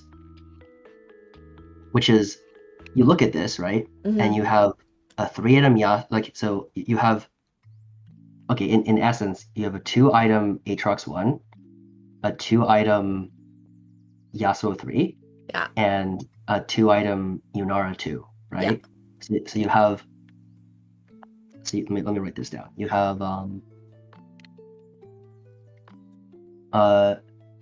2-star 4 cost, 3-star 2 cost. Yep. 1-star 5 cost. Yep. Do you know how the strength of these in order? No, I don't. All right, cool. Let's go over the list. So for 3 stars, this is like reasonably visible, right? Yes. Yeah, I can see that. All right, cool. For 3 stars, obviously the best in the game. I'll just move this to the other side. The best in the game are what? 3-star 5 cost, right? Yes, obviously. Yeah. And then I'll assume after that it's gonna be 3-star 4 cost, and then 3-star 3 cost. You know. Yeah. Yeah, I'm gonna leave a gap here. There's a gap? Sorry. Wait. There's a gap because while these the reason there's a gap is because we need to fit in the tiers of 2 stars and 1 stars of other costs. Oh, that makes sense. So a 2-star 5 cost is probably better than a 3-star 3 cost. These are understood to be approximately the same. Oh, okay. Oh, damn, this is literally like piece values in chess, but way more complicated because there's like 20 different combinations. Yeah, I didn't even think about that. But yeah, I didn't think of that comparison, but that's cool, yeah. 5 cost, so 2-star 5 cost is there. Bro, like 2-star 4 cost is here. I made this like off, but hopefully it's still. No, I understand. I totally understand. Yeah, like 2-star 4 cost is here. It's wow, like between. Really? It's between 3-star 2 cost and 3-star 1 cost. Oh. And then I need to switch colors here. Oh god. It should be fine. Right on the moon. Yeah. 3. Yeah, this is better than this. 3-star 1 cost better than this. 1 cost. Yeah, sure, whatever. I didn't want to go back and fix it. And then 1 star. So 1-star 5 cost is 1-star 5 cost is about equal to 2-star 3 cost. Wait, really? Wait. I might have that wrong. Wait. No, that's wrong. The Should be 2-star like... 3 cost is better. Wait, a 2-star 3 cost is better than a 1-star 5 cost. Yes. In general. You this did is like mention that there are exceptions. Okay. There's like a lot of exceptions. Yeah, because But like the this is the mill, for general way this example, would in be the Noxus build, you had mentioned that I should have taken out LeBlanc. Yeah, these are supposed to be similar. I'm pretty sure. The Okay. benchmark is that they're similar. Understood. I will say that some of the more difficult unlocks are given like a little bump in power. Yeah, which is like why Mel is more powerful. Azir. Aatrox is also a bit more powerful. Mm-hmm. Azir doesn't have that bump. Azir is just a standard 5 cost. The 5 costs are just quite strong this set. Yeah. And obviously if you have the rule of like tank still apply, which is if you have no items at all and the unit and these units don't help anyone else in the team, then the tank tends to be better than the carry because the carry doesn't have any items to make it powerful. But the Yeah. tank can kind of just sit in the front and cast once and it's fine. Yep, just like League. Yeah. 1-star 4 cost is supposed to be better than this goes here. Wow. And then this is equal. The 2-star 1 cost is supposed to be equal to 1-star 3 cost, and then 2 cost 1 cost. Yep, that makes sense. Okay. Perfect. So what should the item be? The item, I've already forgotten what I'm trying to do. Okay, so wait.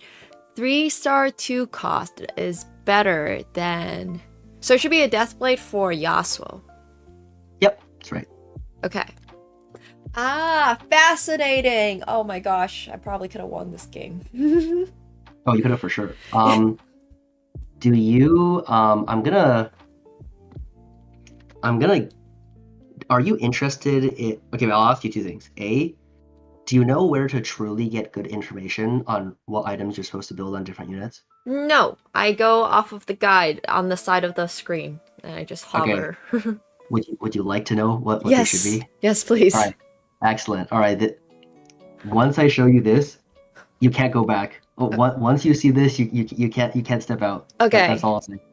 Because I literally, like, I've graduated over just looking at the items and seeing what I'm able to build, and now I actually actively try to think about, like, what I'm trying to build instead of just being like, oh yeah, I have the components for this. So that's where I'm at recently, but Cool. it would be nice to go up from that. What you do is you go to this, and then this is a stats explorer.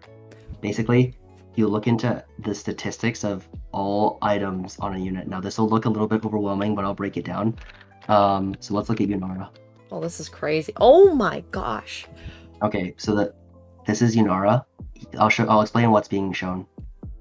Currently, I'm looking at boards that have a Yunara on them. Okay, boards that have a Yunara on them average 4.25, which is above average.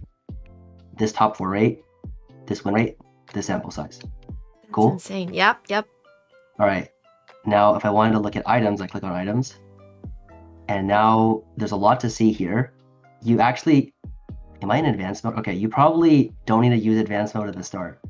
So you just go to this at the start, and you see, all right, what is the difference in average placement for the different items on Yunara? Mm-hmm. And then you can see, all right, what are the good items here? Red buff is good. Kraken is good. And what matters is how good they are compared to each other. So this averages 3.99, and this averages 4.18 over 100,000 games. It shows a pretty meaningful difference in how good the items are. Basically saying that this is like better. Yeah. Doesn't Gwynsus feel like mandatory on Yunara? Yes, but I will say Ginsu feels more satisfying to play than it is actually strong. Oh, interesting. Yeah. The other thing I'll say is, I mean, Ginsu was good. I mean, Ginsu is fine. Like, you need to take into. Okay, Ginsu actually just isn't that good, as I'll say. Okay. Like, if you ask me like what are the best 3 items on this girl, it's like Kraken. I think it's Krakens. Mm-hmm. And then you're right that you really want an attack speed item. Yeah. I think the best attack speed item is red buff. Okay. But like if you couldn't get a red buff, I'd probably build Ginsu. Cool. And then when I click them, what I'm doing is I'm supposing, or I'm filtering in that those items are on the unit, basically. Yeah. So now I can see, all right, if I have a Kraken on a Yunara, and then a red buff on a Yunara, what is the best? Which item performs best third? And it's like one of these. Oh wow. So it. And then doesn't from even these, yeah, it's still not Ginsu. Here's the big bomb. The big bomb is, from seeing these, you should try and understand why the items show the trend that they do. This is So literally here- giving me flashbacks to university classes where I'm like, oh my gosh. It's like Yeah. causation versus correlation. So you take a look. The good items are Giant Slayer, Last Whisper, and Deathblade. And I think this is right. I think you want one of these last, ideally. This is like real bis, but a lot of guides will show you Ginsu, Kraken, IE, and it'll just it's not a bad build, but with so many items in the game, there's probably one that's better, and this is one of the examples. Wow, so this is the secret tech. Basically, every pro player looks at this for like any ability to like learn the game comes from doing this. Yeah. But like very few, I think, casual players do so, and it significantly slows down how fast they learn, I think. Okay, cool. I'm gonna be. This is literally like looking through variations for chess. Yeah, I get it. Cool stuff. I would recommend. So there's two things I'll just briefly say when you're looking through this. You can presuppose certain traits because some units will perform well with certain items in some comps, but worse in others. I don't know if you've seen Bard reroll with bruisers or not, but if you look at Bard with 3 items in general, restart, his items are okay. It's actually still Archangel because of how common that comp is, but in general it averages 3.14. But if you put in that you have 6 bruisers, for example, then it becomes better in comparison, basically. Yeah. So you can specify like the comps via the traits. That makes sense. And like you can specify star level as well. Cool. So you use like tactic tools for building up your comps and testing that out and putting items on them, and then meta TFT for like individual item analysis. Looks like. I mean, yes, obviously that's what I'm doing. I used to, like this site has an explorer as well. It's just not quite. It's not quite as detailed. Yeah. For most things that you would need to look up. I don't say that with like any sort of like condescendingness, but like anything No, that I you get need to it. look up is perfectly fine here as well. What I need to use this for is I need to specify the number of artifacts to get better data on this, for example. And then there's like certain trait filters It's set. just a lot more detailed, yeah. Yeah, it's more detailed, yeah. Got it. Makes sense. But for like most of normal use, you don't have it. Like I used this until last set when I realized I had to switch. Okay. Fair enough. Yeah.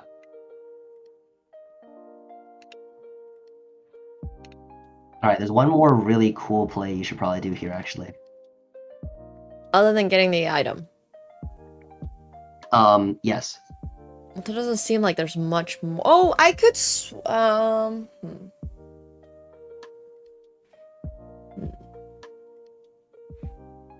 No, I don't know.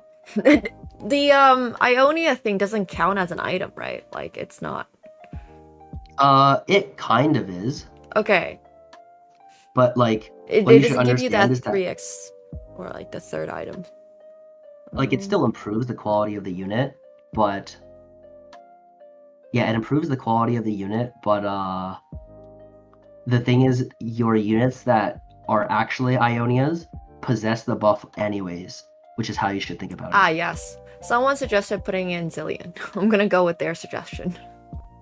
Not quite. So what we're trying to achieve is here, what we pick off of this gives us one 3-item unit, right? Yeah.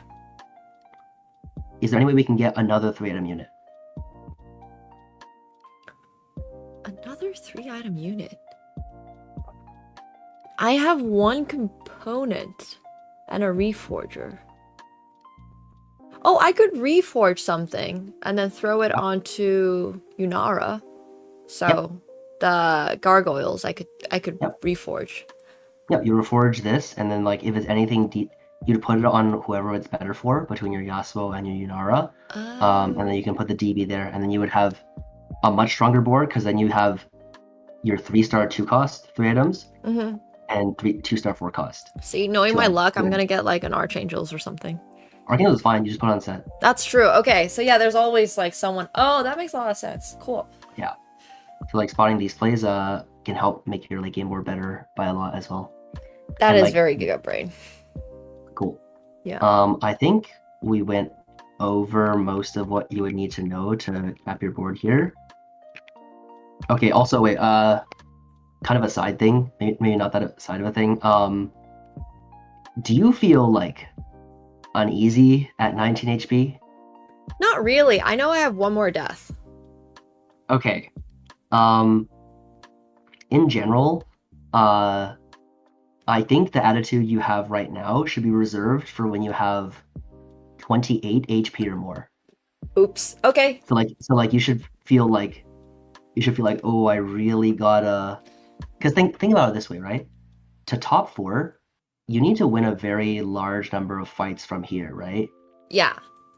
Like if we take a quick look, we can do like a little bit of endgame lobby math or observation, and take a quick peek at how many lives each of the people in the lobby have. This guy has like 5 or 6 lives, I think. It's 5 lives. This guy has 4 lives.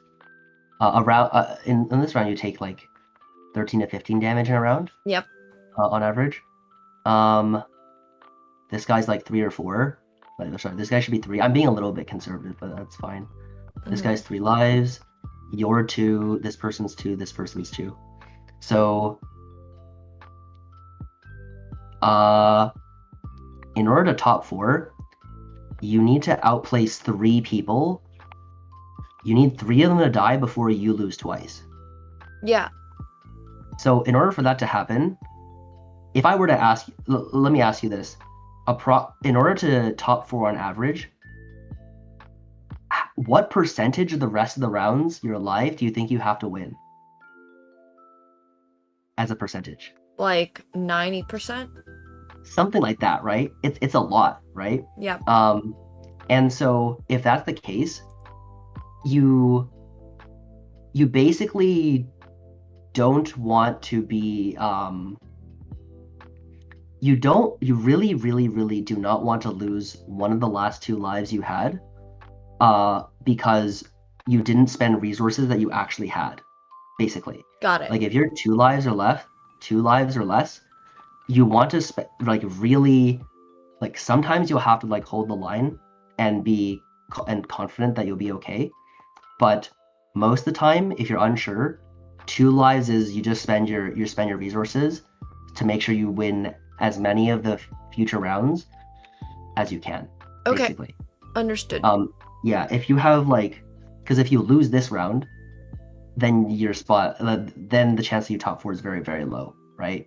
But if you go from 2 to 1, you either win like 6 rounds in a row, right? Which is pretty hard. Yeah. But if you go from 3 to 2, then you have to win 5 rounds and you're allowed to lose 1, and maybe the number's not even 5, but something like that, right? You're allowed to lose 1 more after that, which kind of gives you that buffer, basically. Yep, makes sense. Okay, so start using resources, or yeah. Give yourself a little buffer.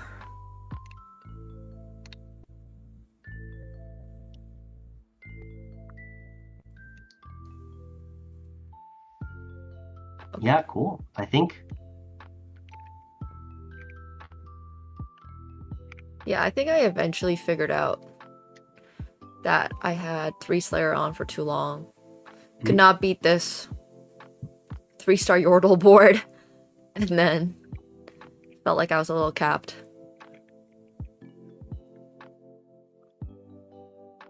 So yeah, here, now you know how to play this endgame better, right? Yeah. What do you do from this endgame now? Garen just isn't strong enough to be like a frontline. I should have taken out Ari a long time ago for whatever else, like the Lucian Senna thing, for example, or the Zillion. Probably roll a lot more for like Fiddle, Ornn to be on the front line. Zillion I'd be careful about. I'll interrupt you there because I want to make sure we understand all these units. What does Zillion without Invoker do? Nothing. Or sorry, stores. Oh, 1 XP. Yeah, I don't care about XP, right? Yes, we don't need gold here. If you want or need gold, then you'd be more enthusiastic to play him. But without it, it's not important. Okay, got it. So yeah, probably more like a Fiddle or an angle. Yeah. Yep. Yeah. Well, you actually don't have Zin, so Ornn is also like Ornn is not a strong unit. Ornn's value is making items after 4 turns when he's on your board. Like this Okay. doesn't give you any power, and like Yeah. you could die in those 4 rounds, right? Yes. So I really want to be going for things that give me like good traits Yes. to buff my good, late game. Yeah, good traits or good effects, right? Yeah. Right now, basically. Yep, right this second. So what would that be? Fiddle's always good. Yeah, feels good. Love fiddle. Can you tell me what direct substitutions you would try to make? I was trying to put in fiddle instead of Ari, and then Yeah. probably I can't think of a 5 cost right now for stronger defender, but something like frontline, because I feel like I was missing frontline here. Oh, I'll tell you.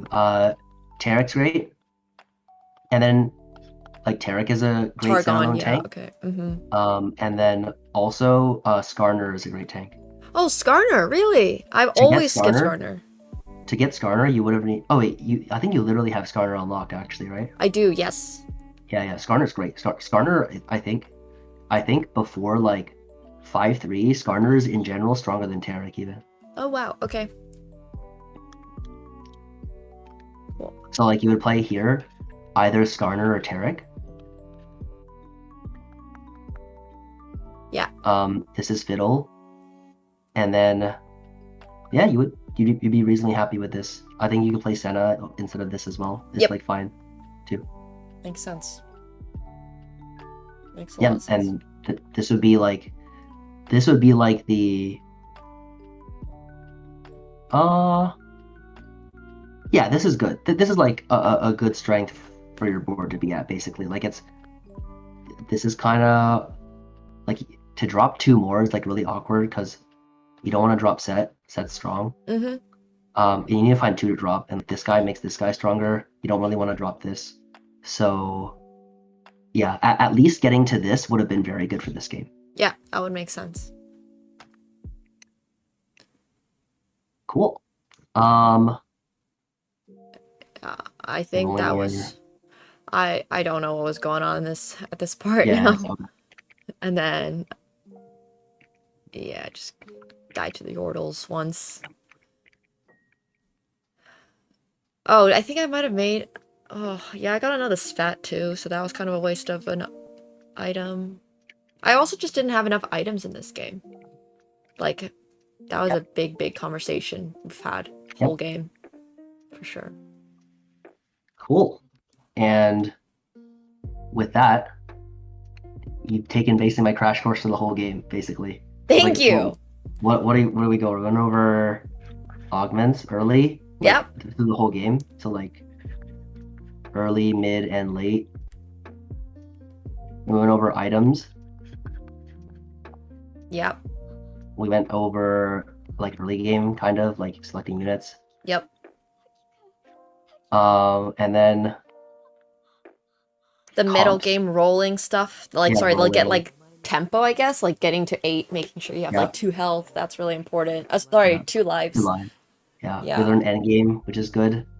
And then yeah, comps will get discovered throughout. Like there's like TFT Academy is pretty decent. I think I think Solo Gasong's tier list is probably updated. I quite trust his tier list as well Okay. for comps and stuff. But other than that, this is basically the whole non-specific game. Any questions? I mean, I think what I'm gonna need to do is to play a bunch of games, implement Mhm. this, and get back to you about any questions I might have. Mhm. So I do hope, yeah, thank you. This was super helpful. I really figured out like a lot of my mistakes and where things could have gone better. For sure. Yeah, it's glad I could help. I think are you gonna play after this? I have to play some chess after this, but I'm gonna play later tonight. Have to play some chess. Yeah, makes sense. Yeah, Alright, cool. yeah, but I'm also on a chess grind today. And then I got a poker grind. And then I'll play TFT. Oh, you play too many games, dude. I play one game only, man. I mean, that's why you're so good at it, right? Like, there's a Yeah. reason. But once, basically starting tomorrow, I'm gonna be like all in on TFT. Nice. Are you going to Paris? I am not, unfortunately. Oh, unlucky. Well, you get to enjoy the set at home. Honestly, you'll Are get. you going to Paris? I mean, Yeah, I guess. I am. I'm competing. Nice. How far do you think you're gonna get? Oh, I mean the format cuts really aggressively. Mm-hmm. It's like they you have to place top 2 after 4 games. So it's like 4 rounds of Swiss. They cut the bottom 80. What is it? Bottom 75%. That's So crazy. you gotta do real well, and like not all of it is in your hands, but you just gotta play with the best EV that you can. Nice. Is it gonna be on set 16 or is it set 15? 16, yeah. It's 16. Oh Yeah. wow. The whole point, like the event is kind of thrown as like a marketing thing Oh, to that's so advertise the set. cool. Oh my gosh. Yeah. Well, good luck on that. For those of people in my community who don't know, TFT also has open tournaments. It is like a fully open tournament, Yes, right? it's open, yeah. Yeah, you don't need to qualify. To buy a ticket, guaranteed, you needed to be a challenger or a pro, and then if you were masters or GM, you had like, if you were fast, you could get a ticket, basically. Okay, got it. So, wow, it's like pay to win. Pay to Sort win? of. Who said Not, that? not necessarily pay to win, but like you can, to buy a ticket, like it's like a concert ticket, yeah? Like you have to be on time. Yeah, you had to be on time. The higher the rank, the easier it was to get a ticket. Yeah, that makes sense. Okay, it is skill to win. No, that makes sense. But that's a really good way of doing it. So Yep. yeah, people in my community, if you guys don't know, TFT does have open tournaments, which is really cool. Obviously, you do need to be a decent level to participate. It's not like fully open, but yeah, that's really cool. Good luck on that. When is it again? It's it's from, I think, the 11th, or I think it's 12th through 14th, I think. Oh, December? Yeah. Yeah, in December, yeah. Do you think you're gonna crush it? Like, are you gonna just start grinding? I will be as prepared as I can. I think after this, I'll probably be prepping some comps on stream. From there, and we'll see. Yeah. Okay, awesome.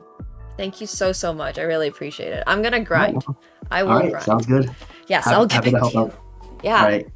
Take care. Thank you so Yeah, much. no problem. All right. See ya. Call you. Bye. Bye. Bye.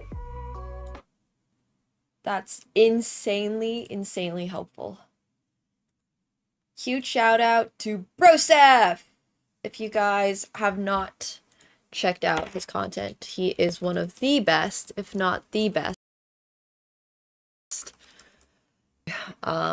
like educational coach type streamer and player. But like I've mentioned, I am taking this set really seriously. We're going to be grinding it.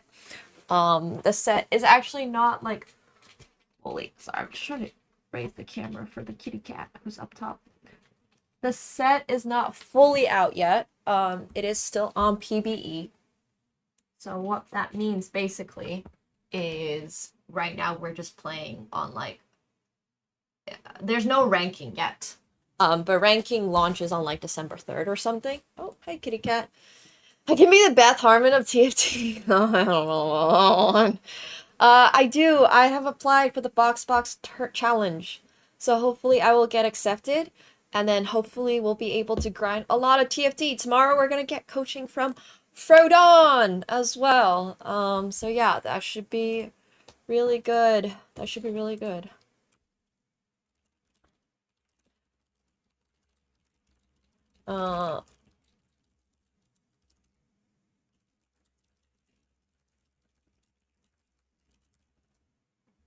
So yeah, I had no idea how to play TFT. I mean, I've played sets 8, 9, and 10. Somebody literally dug up my receipts from sets 8, 9, and 10. But I hope you guys enjoyed this coaching session. We unfortunately can't play TFT right now because I'm going to start chess TV really soon. Which just means that we're gonna grind chess actually today. But I think my camera is crooked. There is actually not that much crossover between chess and TFT. There is a lot of crossover between chess and poker.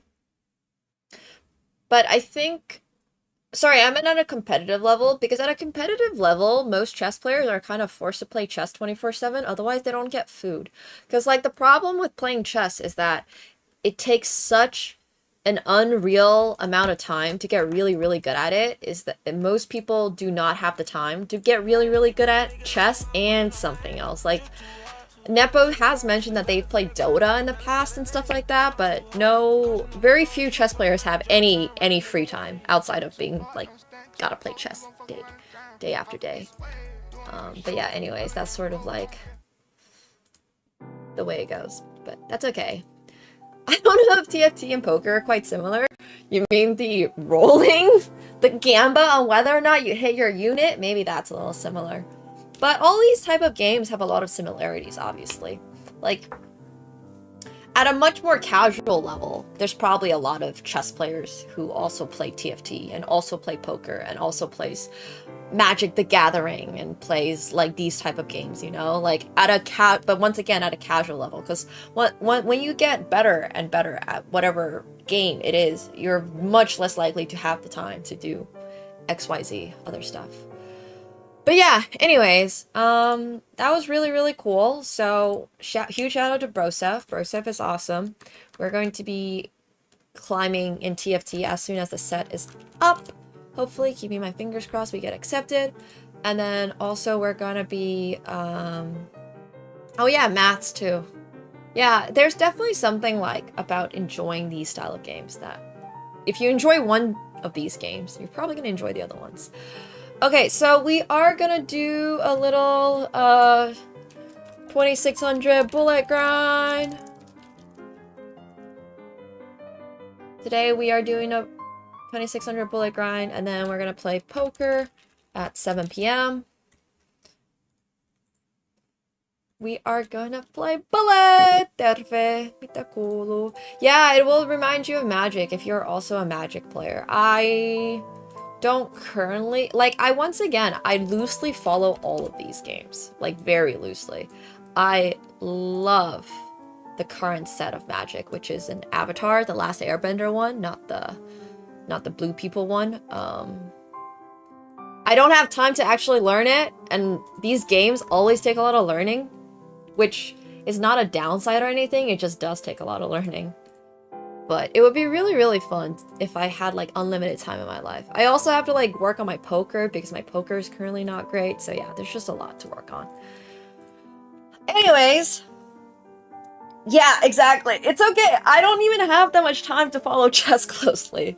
Most of the stuff I find out about chess come from my like chess content manager. They're like, oh, have you seen this? Or things that pop up on my feed. Like I myself don't have that much insane time.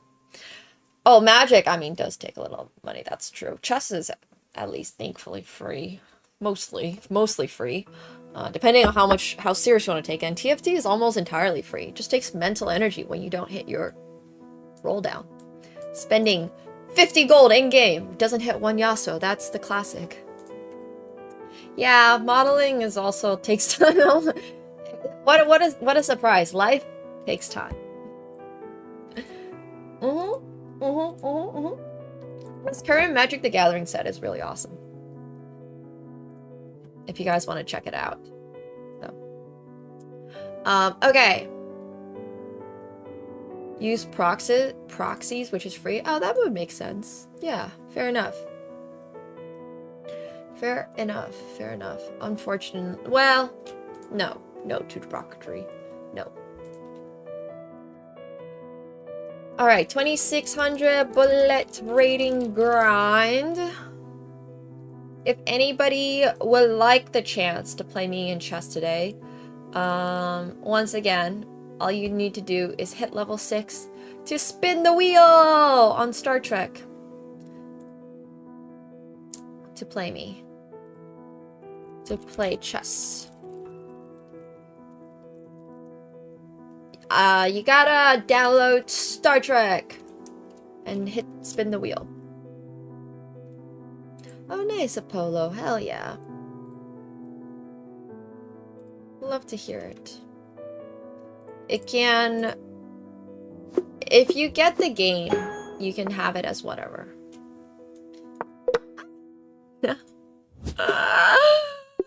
Good start, good start. Good start to the puzzles today. Are you already level 6 on Star Trek? Let me know. Because then I can spin the wheel. I can take a look too. But I don't believe I saw your name. So make sure you're signing up using my code. Or sorry, my link, rather. It's very specifically my link.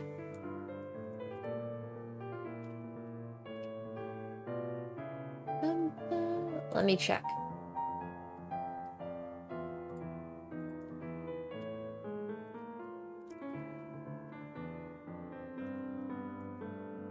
I see you installed it 6 days ago, but I don't see that you hit level 6. Unless you did. So, if you have a screenshot, feel free to send it in. No, I see you. I see Ray Blanco 711. Unless there's another one. Unless there's another one. I mean, there are a lot of back rank mates at this level because that's the popular type. But I don't see you hitting level 6. So, if you don't mind, sending a screenshot would be great. But yeah, if anybody would like to play, that's how you do it. We got the wheel spins. Let's see. No. Dude! My brain is still asleep. My brain is still on tuft.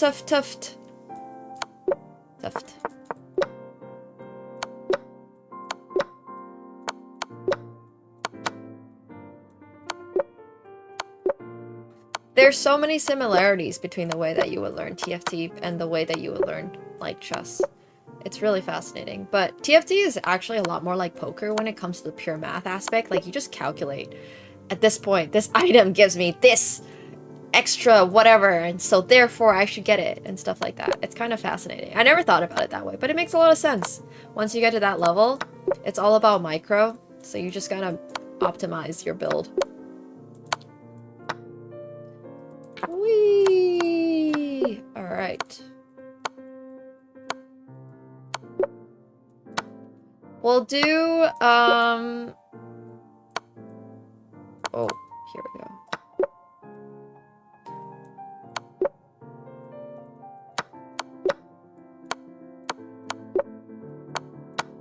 Whee! Let's go here.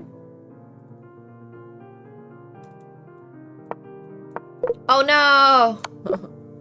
No, I messed up. What? Why is there a difference between which one I play? Both are winning.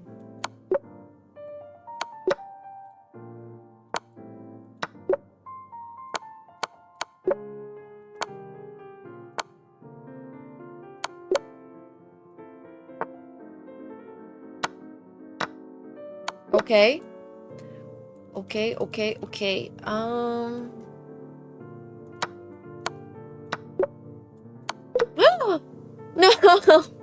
That's fine. Alright, you know what? 35 is fine to start. 35 with 1 minute left. Oh yeah, I'm supposed to swap accounts.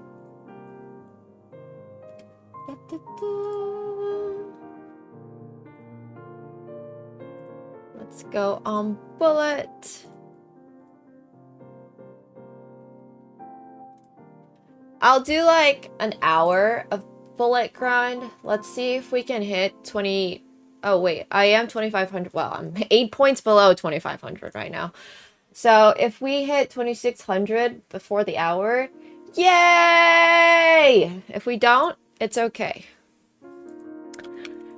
But let's do it. And then at like 6 we can play against some checkmate challenge. Thanks, those were Andrea's boots. I yoinked them from her. I didn't even yoink them. We were literally like leaving for the podcast together at 8 in the morning or something. And I was like, Andrea, I'm just taking your boots. She's like, sure. Andrea, best boots. I can't even get those boots in Canada because of the taxes and duties. It's so expensive to buy American products in Canada.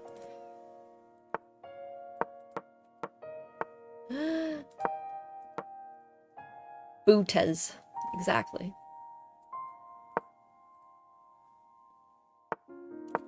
Yoink.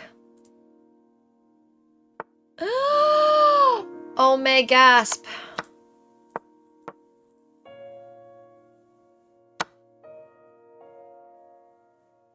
Yeah, duties from the US make me sad too.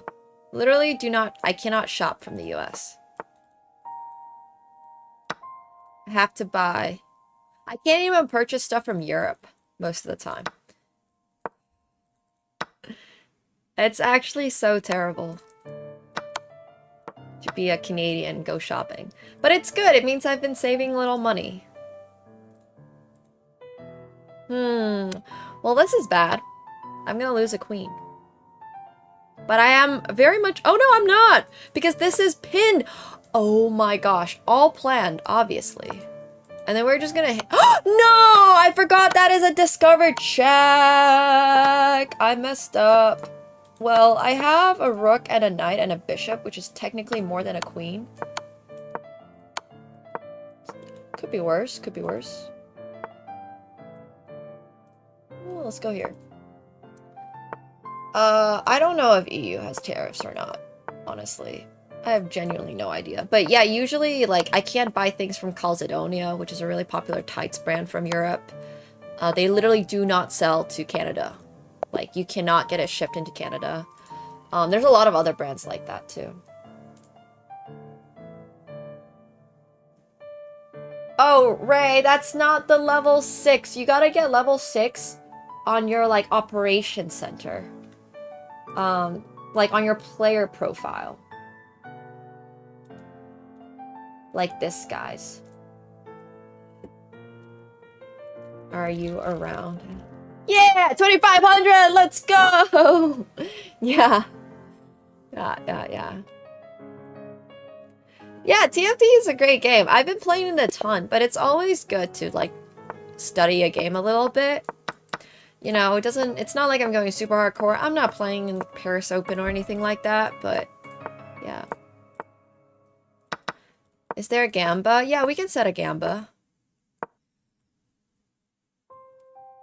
That doesn't work, by the way. Oops. I played it a move early, so usually they can't take their... Oh my gosh, it's fine. It's fine. It's fine. I messed up. Want your wheel spins?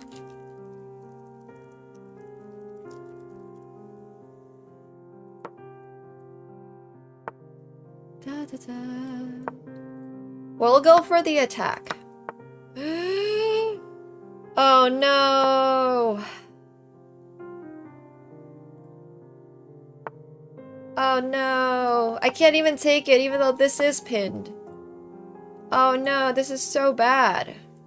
My rook is so trapped. Oh my gosh, this is terrible. What a disaster.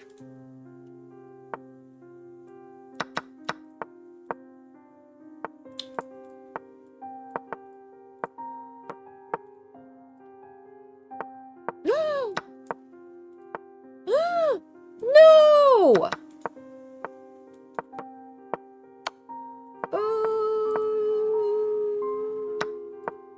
Okay.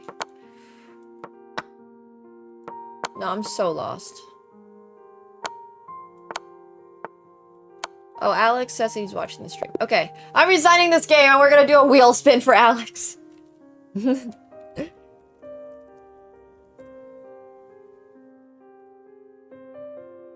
Let's pretend that game never happened, because that was actually terrible. Alright, so I owe Alex... Let's see. I owe Alex a level 6 spin and a level 9 spin. Thank you for downloading and installing the game.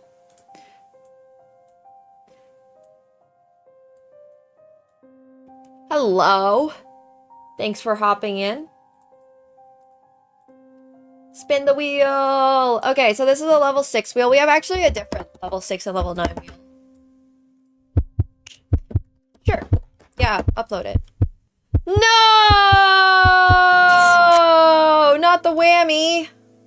On the level 6. It's alright. We have a level 9 wheel. Which has only one whammy. Okay, better luck on this wheel. Drum roll for Alex. I hope you get something good. What? Okay, but what is the chance of 2 in a row. Yeah, the level 9 has 1. The level 6 has 2. I swear. That's crazy. A double whammy. No. It's the nothing slice. Unfortunately. Someone needs to run the, like, it's a 1 in 1, 2, 3, 4, 5, 6. Wait, 1, 2, 3, 4, 5, 6, 7, 8, 9. It's like a 1 in 9. And a 2 in 9. It's like a 0 point, yeah. That's crazy. Yes, you did. You stumbled upon a double whammy. Well, thanks for playing, Alex. Appreciate it. Thank you. Thank you. Oh, yes, you are level 6. I see you now. Alright, thank you for getting to level 6. Wheel spin for Ray.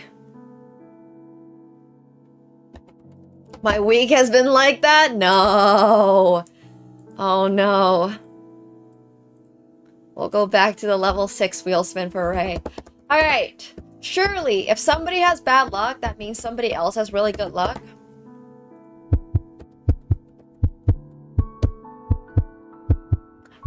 Hey, look! Okay, band review judge. Band review judge is a little bit better. Yeah. Oh, I'm glad to hear it. Thank you so much. Thank you for playing the game. And thanks for being part of this community. Cool, so for band review judge, basically what happens is we'll pull up a band request, which we have a lot of, and then you, Ray, get to be the decider of whether or not somebody gets unbanned, essentially. So yeah. Let me pull up my ban requests. Review unban requests. Okay. So we're gonna pull up one. See if the chatter wants to unleash chaos. It's true. It's a real test of of how good of a person. Well, I mean, I don't know how good of a person you are, but we'll see.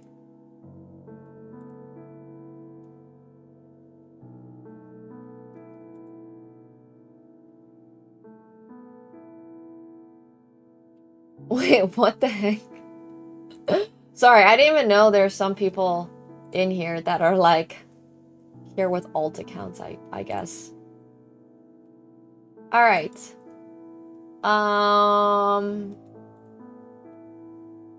Let me pull one up.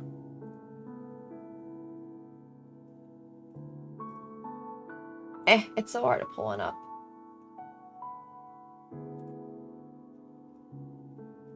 Wow. Okay. Pop out.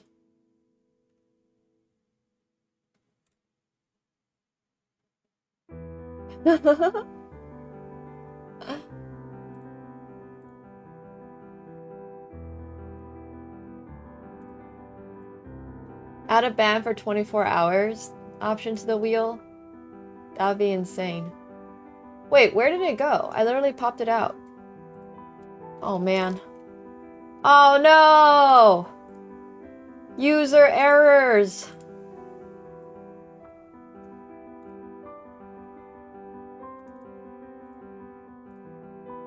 Okay. Let's pull up.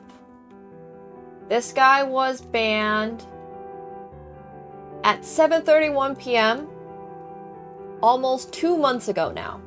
Let's see what they got banned for. Okay. I mean, he started off fine. I myself was a Jace main. Do you personally identify with Irelia? Why, yes I do. Yes, very cool. Why don't you run TP? Also Trin, you ever gonna carry a game?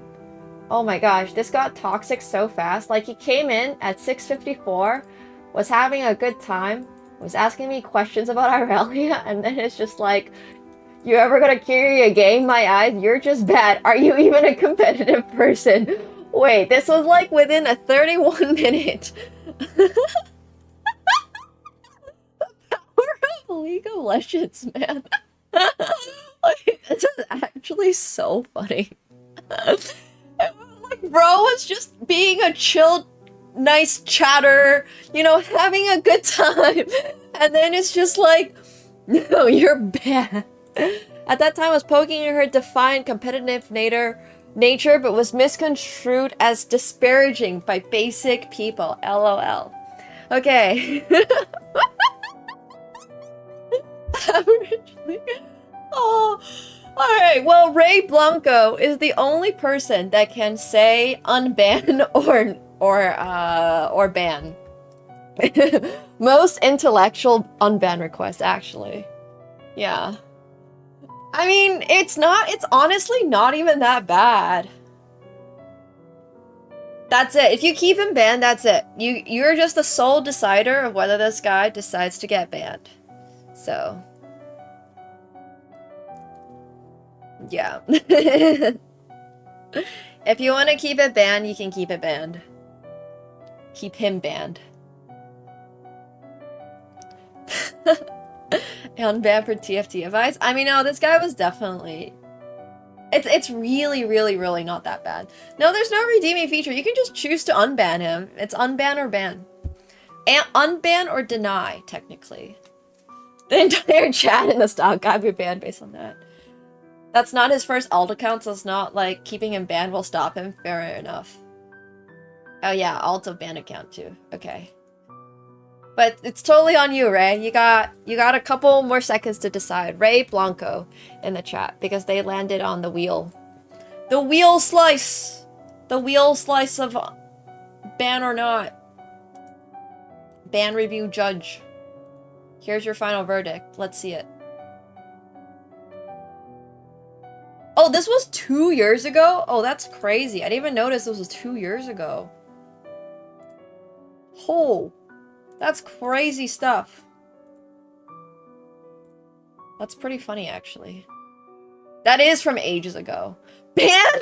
Alright, Ray. Well, bro staying banned.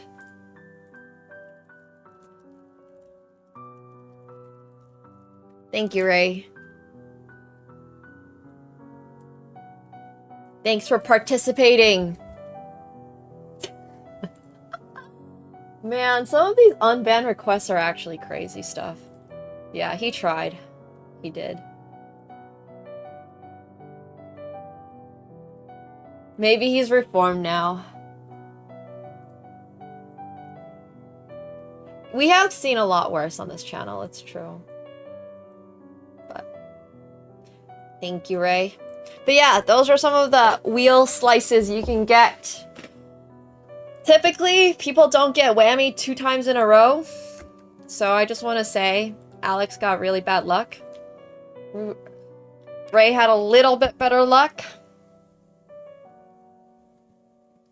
And, yeah, but thank you so much, guys, for playing. Also, I wanted to let you guys know, the next wheel spin, you get wheel spins at 6, 9, and 20.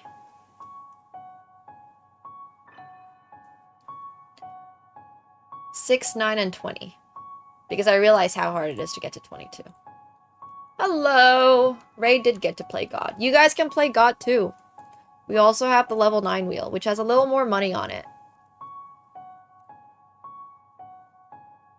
Did I take out... Oh no, I still have Ban Review Judge. You're level 18? So close! So close, guys! But yeah, if you hit level 20, let me know. This is in a star. If you download Star Trek using my link and you hit level 6, then you get a wheel spin, and then you also get another wheel spin at level 9, and then you also get another wheel spin at level 20. Like the premium wheel spin. And the level 6 wheel has things like play chess with me, money on Phenom, and all that good stuff. Yeah. Thank you guys for getting it. Whee! Nemo DLC wheel spin, exactly.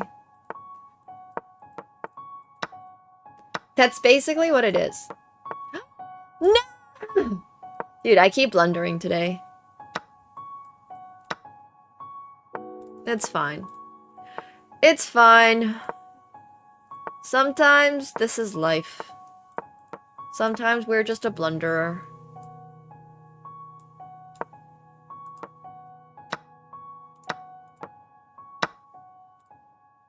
I do really want to take that pawn, but they're not gonna let me. Oh no, my bishop! No, not like this.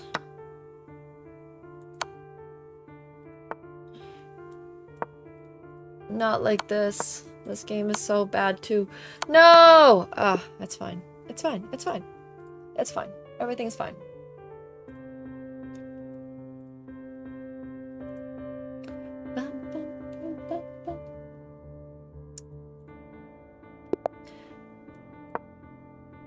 But yeah, if you guys want to download Start, it also just helps me out as well. But we have fun wheel spins.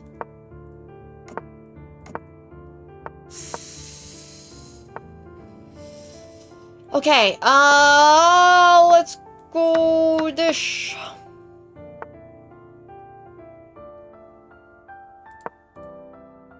Maybe. I mean, I like all things star-based, but yes, it's also sponsored. If a game or a, like, thing has the word star in it, I'm not the biggest Star Trek fan, though, because I personally prefer Star Wars over Star Trek as a concept, but I've played, like, every Star game, essentially. Or, like, dabbled. What was the one that I had a modded version of? That was so cool. That I modded into Star Wars. I can't even remember it right now. Not StarCraft. Starfield. I had Star Wars modded into my Starfield, which was insane. I have Checkmate. Let's go! Yeah, I have a giant Millennium Falcon, the like 1,000-piece one. But I have not had time to build it, and I'm so sad. I'm so sad. Maybe we should finish it before the end of the year. That can be my pre-New Year's resolution, to finish that. I didn't actually like Starfield that much. I liked it a lot more with the Star Wars mod on it, because I'm a Star Wars nerd. Oh no, I lose a pawn. I do need help finishing it, it's true. I should call my friends over.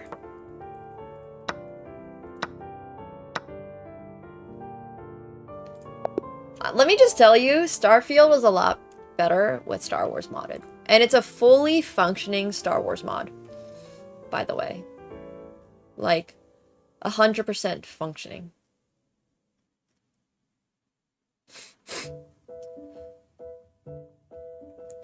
That's true. Millennium Falcon in pieces is more lore accurate. It is really true. Okay. Let's go again, because this game was a fail.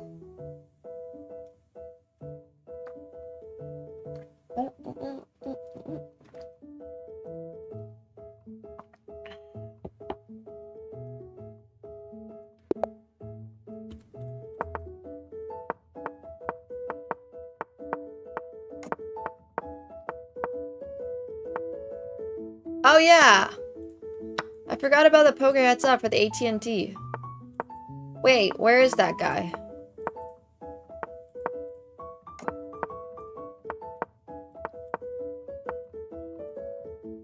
Millennium Falcon for GTA 6? Unlikely. Oh wait, no, GTA 6 is coming out in November of next year, apparently. By the time GTA 6 comes out, I don't know, the world's gonna have changed so much.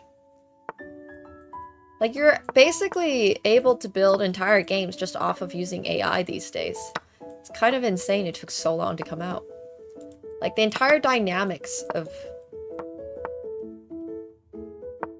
I don't know, Unreal Engine and stuff has changed since they first started developing it.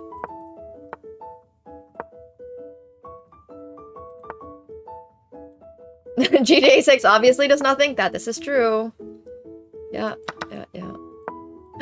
No, my bishop! What are these blunders, man? I keep blundering. And I keep playing too slow. This is what happens when you take a break from playing Bullet. Yeah, I mean, I'm not saying we're making games completely using AI. I'm just saying that nowadays you can use AI to help you with like your in-game graphics. Like, for example, the rain system of whatever. Instead of having to like manually... I don't know the exact specifics of this, but I was looking at an article about how like you can use the AI to predict like weather, like basically set up a weather change in your game without having to be extremely like specific about doing this and doing that and all that kind of stuff, which I think is really cool. But anyways, yeah. No, I could have won the queen. No. So. Sim Tactical Code, is that what it's called? Thank you.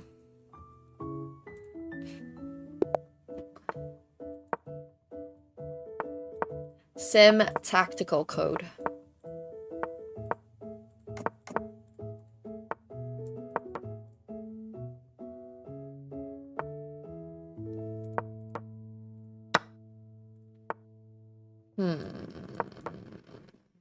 In tactical? I don't know.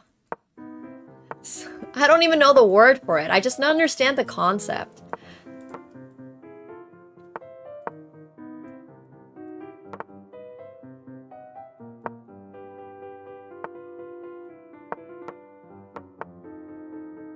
This is why, for everybody who is coding, you guys should check out Anything AI, because it's like my current favorite vibe coding app. It works so well for me, so. And they're doing a hackathon. Without the hacking.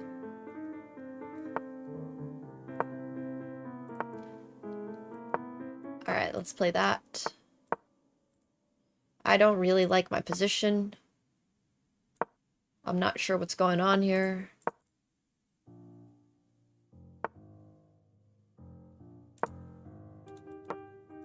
I don't think Anything AI and Wix are even closely related. Wix is like a site for making websites. Anything AI is like for building apps. Unrelated, in my opinion. It would be such gross underutilization of anything to just build a website, you know? You can do it for so many more things. So many other things, I should say. Hello, Noelle. Hello, hello. Hope you're doing well.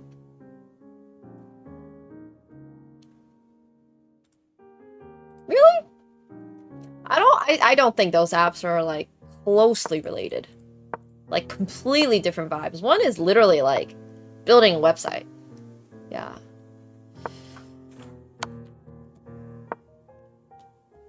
Anyways. Okay, I'm gonna go to the bathroom really quick. Thank you, Shirax, for the $1 on YouTube. Thank you, thank you. Oh, be right back.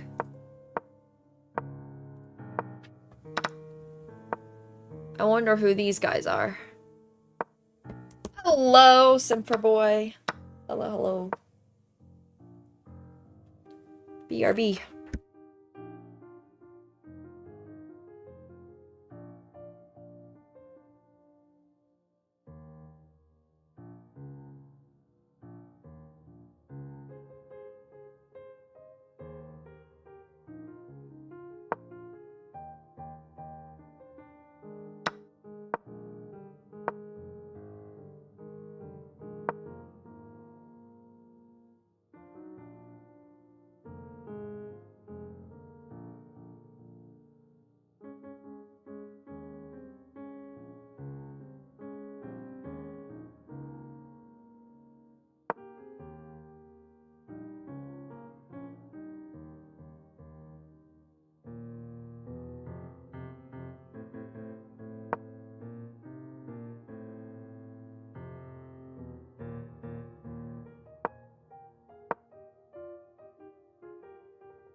Alright.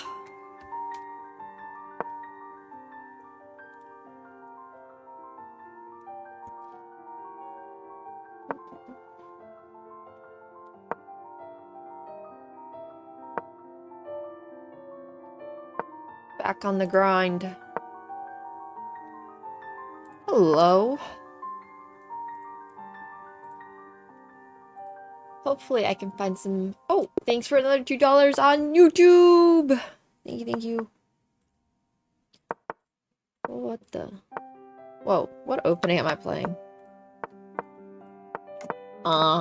This looks terrible. This looks so bad! Okay, it's fine. We're gonna trade off this dark squared bishop. Whether he likes it or not. Or I guess not.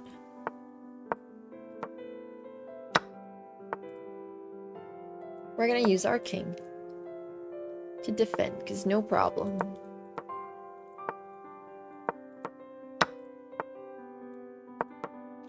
No!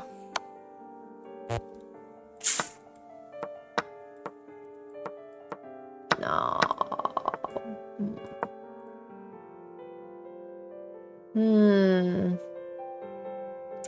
If he goes here with the rook, I was gonna say I have some chances, but...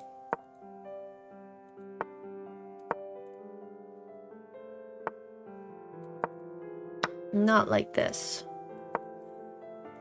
No. This was not good. We had hit 2,500 and he was looking so good, and then now it's not. But it's alright.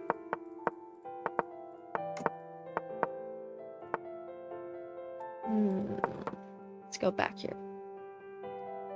Da, da, da.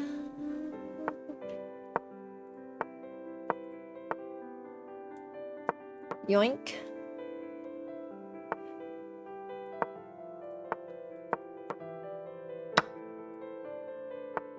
Alright, here.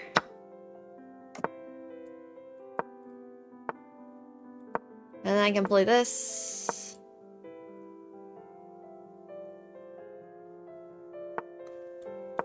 Oh, I don't know about that one. I want to sack so bad. We're gonna sack, even though I don't think it's good. Even though this is probably real bad, we're still gonna sack.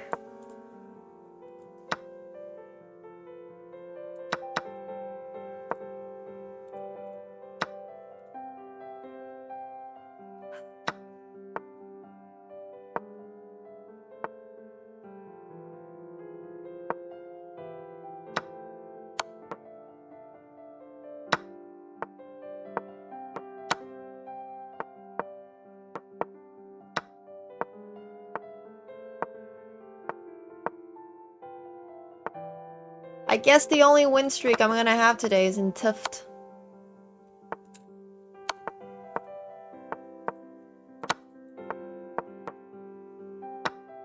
No! Oh my god, that's so annoying. It's fine. Me playing Title Tuesday? I don't know if that's gonna happen.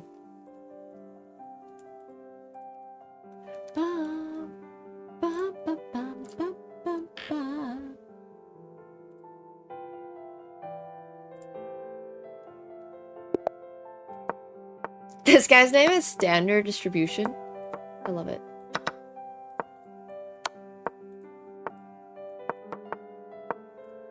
Yeah, but the only time control I play is Bullet, so... 3-0 doesn't look like it has a 1 in it. It doesn't have a 1 in the first digit. I don't play anything that's not Bullet. This is the only time control I play. The only time I play Blizz is with you guys. Or like any time control. That's true, I could just play 3 games at once and then it evens out to 1 minute per game. You're right.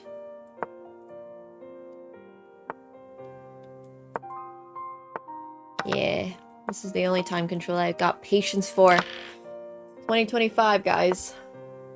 My time is limited.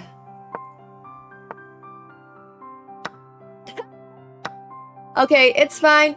It's fine. It's fine. I mean, it's not, but it's fine.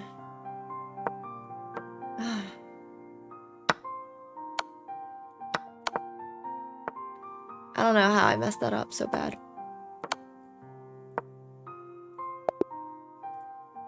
Not a fan of that.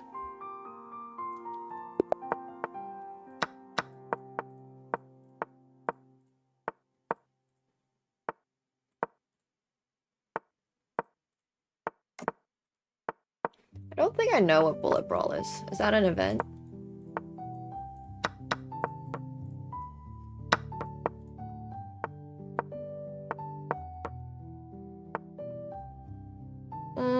Let's go here. Yoink. Or not. I want a sack so badly.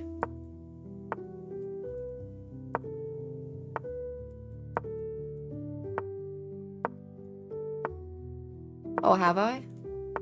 Oops, I don't remember, sorry.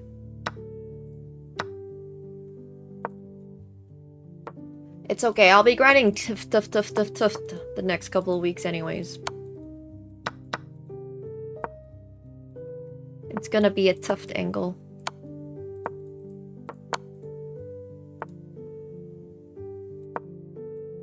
Yeah, probably repress the memory. Actually, though. No!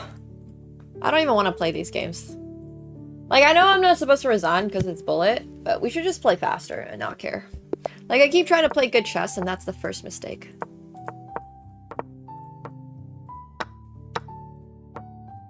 I'm too slow to play Hyper right now. I haven't played Bullet in forever.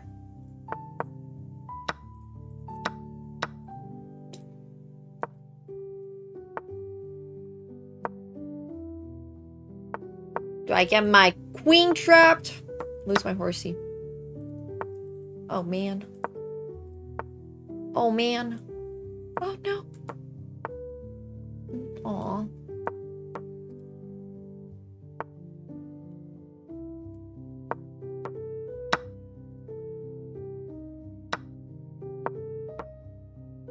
Fuck it. I don't want to play anymore. Shake off the rust. Exactly. We might have lost 40 rating points straight, but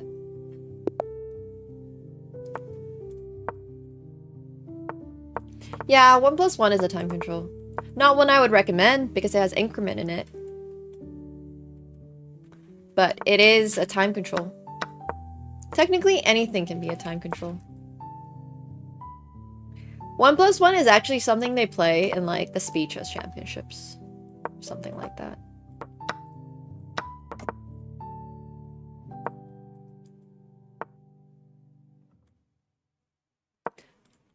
Well, the thing you gotta learn is that it's very cyclical. Sometimes you'll be on a win streak and sometimes you'll be on a lose streak. And that's okay. And that is life. For everything. Just like poker, yeah.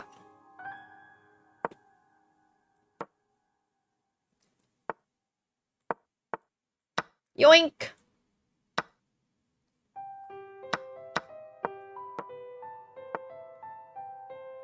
Except in chess, if you lose a game, it's always your fault. So, a little different.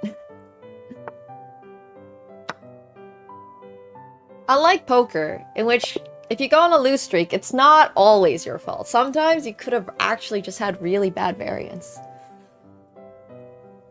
So.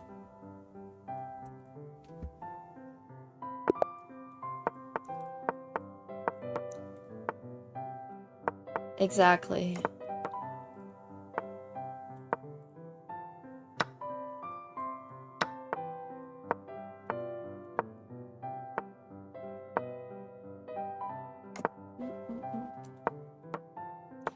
Oh no, I forgot about my bishop.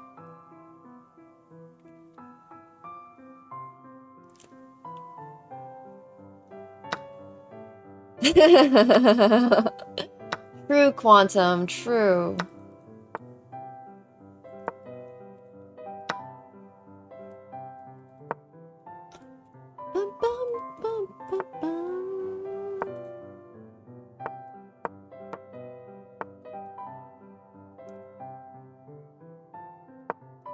Speaking of blood and destruction, I finally got to where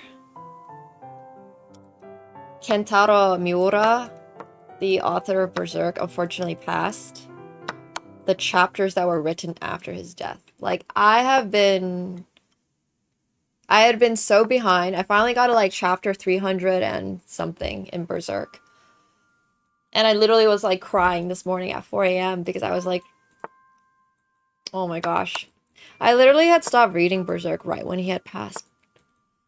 But then it picked back up by his childhood best friend and still seems really good. I don't know if we have any other Berserk fans here, but the blood comment just reminded me of that because Berserk is so gore. So much gore. Best manga in the world.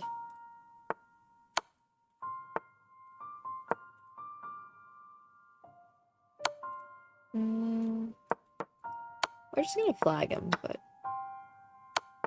Reading Berserk! What else would I be doing up at 4 a.m.? I think Hunter x Hunter is a really good anime. Like... And manga, obviously. But Berserk's my personal favorite, and that's okay. It's okay for everybody to have something else that they like. We don't have to all like the same thing. But I do think that Berserk was the inspo for a lot of different mangas and animes and stuff like that.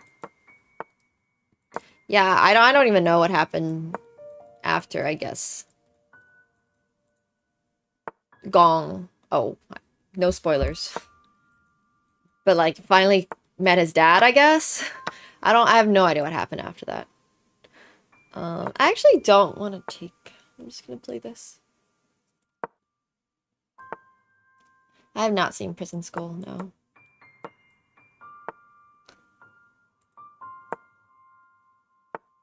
Currently, I just want to finish Berserk. Or I catch myself up to date on Berserk. Because I truly do think that Berserk is the best manga ever. I like slice of life stuff sometimes too. Have you ever read Ouran High School Host Club? I love Ouran. My Brook! Oh, he forgot about it.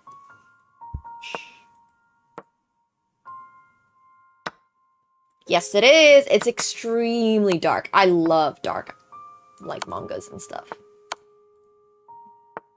The more deaths, the better. I mean, I like that in most of my shows, honestly. Which is why I don't typically read slice of life stuff anymore. I mean, I like Jujutsu Kaisen. But, yeah, I get really annoyed in mangas if nobody ever dies. I do like gore. Well, I don't actually like gore. I just like the art style of Berserk so much. Because it reminds me a lot of Hieronymus. Like, he draws a lot of inspiration from some medieval artists like Hieronymus Bosch. I'm a huge art fanatic. Like, I love medieval references. There's like a really, really, really cool, like, 2-pager that is basically just Hieronymus Bosch, but in, like, manga form, and it's so freaking cool. But I don't really like gore. Like, I don't really like Attack on Titan or anything. I mean, Attack on Titan is fine. I've read the manga. Wasn't a huge fan of the anime. Anime's whatever. But yeah. I didn't love Attack on Titan. Like I said, it's not the gore that I like. I just like Kentaro's, like, art style so much. It was so cool. Attack on Titan cannot hold up a candle or matchstick or whatever the saying is to Berserk. Sorry. It's nowhere near as good. There's nothing really wrong with the anime. I just didn't enjoy it that much. And that's okay. My favorite anime is Hunter x Hunter. Naruto's okay. It's alright. It just had too many filler episodes. I'm not a huge Demon Slayer fan. I think it's too much fluff. It's too... yeah. Unserious. Of that style, I would say I liked Black Clover more. Bleach is obviously much, much, much better. Like, oh my gosh. Bring back Bleach, please. Without ruining it. Yeah, I don't even think that's. I mean, I don't even think the animations are that good. I'm not. I've been watching Demon Slayer because I have no other mangas or animes or anything. I'm currently, like I said, Berserk is the only other one. I have no other animes I'm currently watching, so it's just kind of like, yeah, sure, this is fine, I guess. But I don't really. It's not. It's very very F. I'm not a huge Demon Slayer person.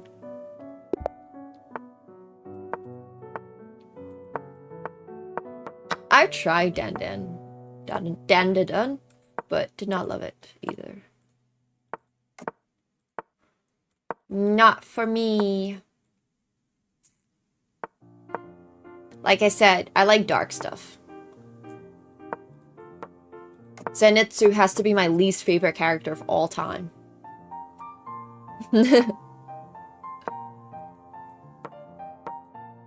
Like, Berserk has no annoying characters. The character design in Berserk is so good. It's got such dark undertones, which are just so fascinating.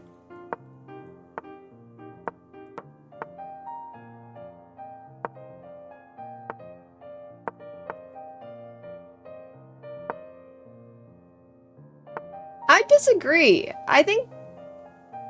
What, Puck is maybe the most annoying character in Berserk? I don't even think Puck is that annoying, as far as characters go.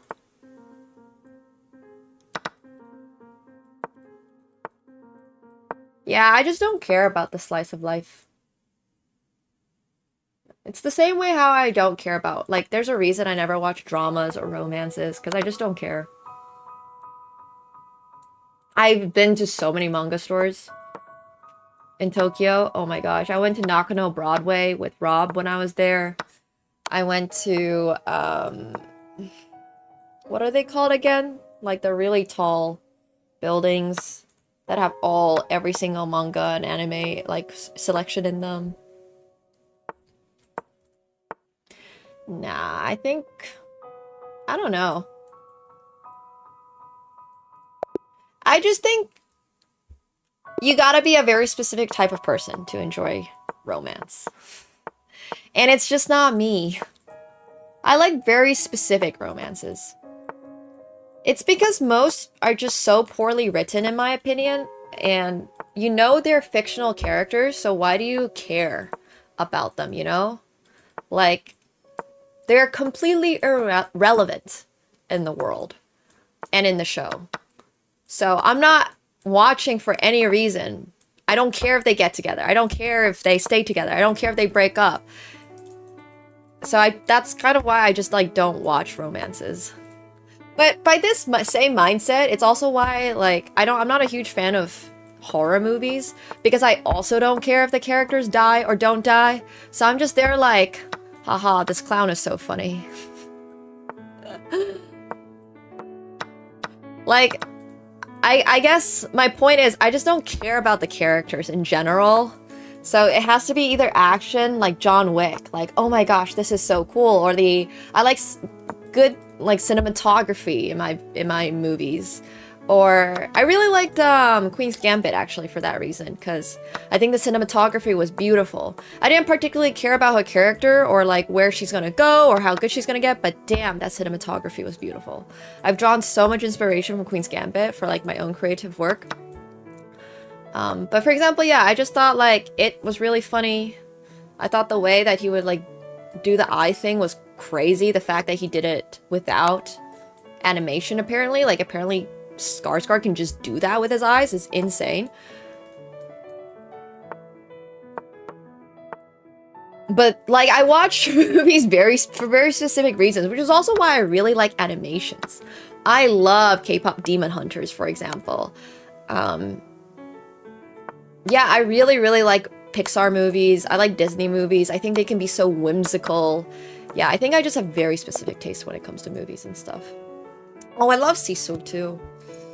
I enjoy Tenet because I think very much, like, the script just didn't make that much sense, or, like, you needed a PhD in theoretical physics to understand. I don't know what it is, which is also why I love Inception. Love Inception. Inception's so good. I like Interstellar too.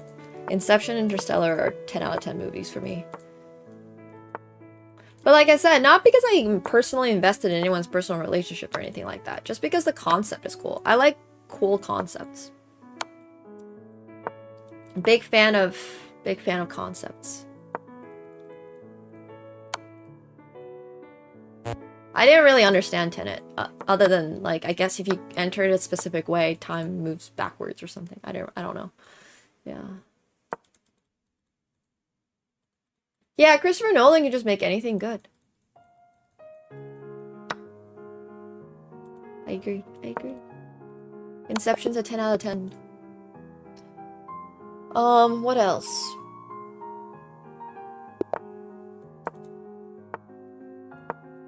Oh, I like, M. Night Shyamalan? Oh my gosh, I'm probably mispronouncing his name so badly, I apologize.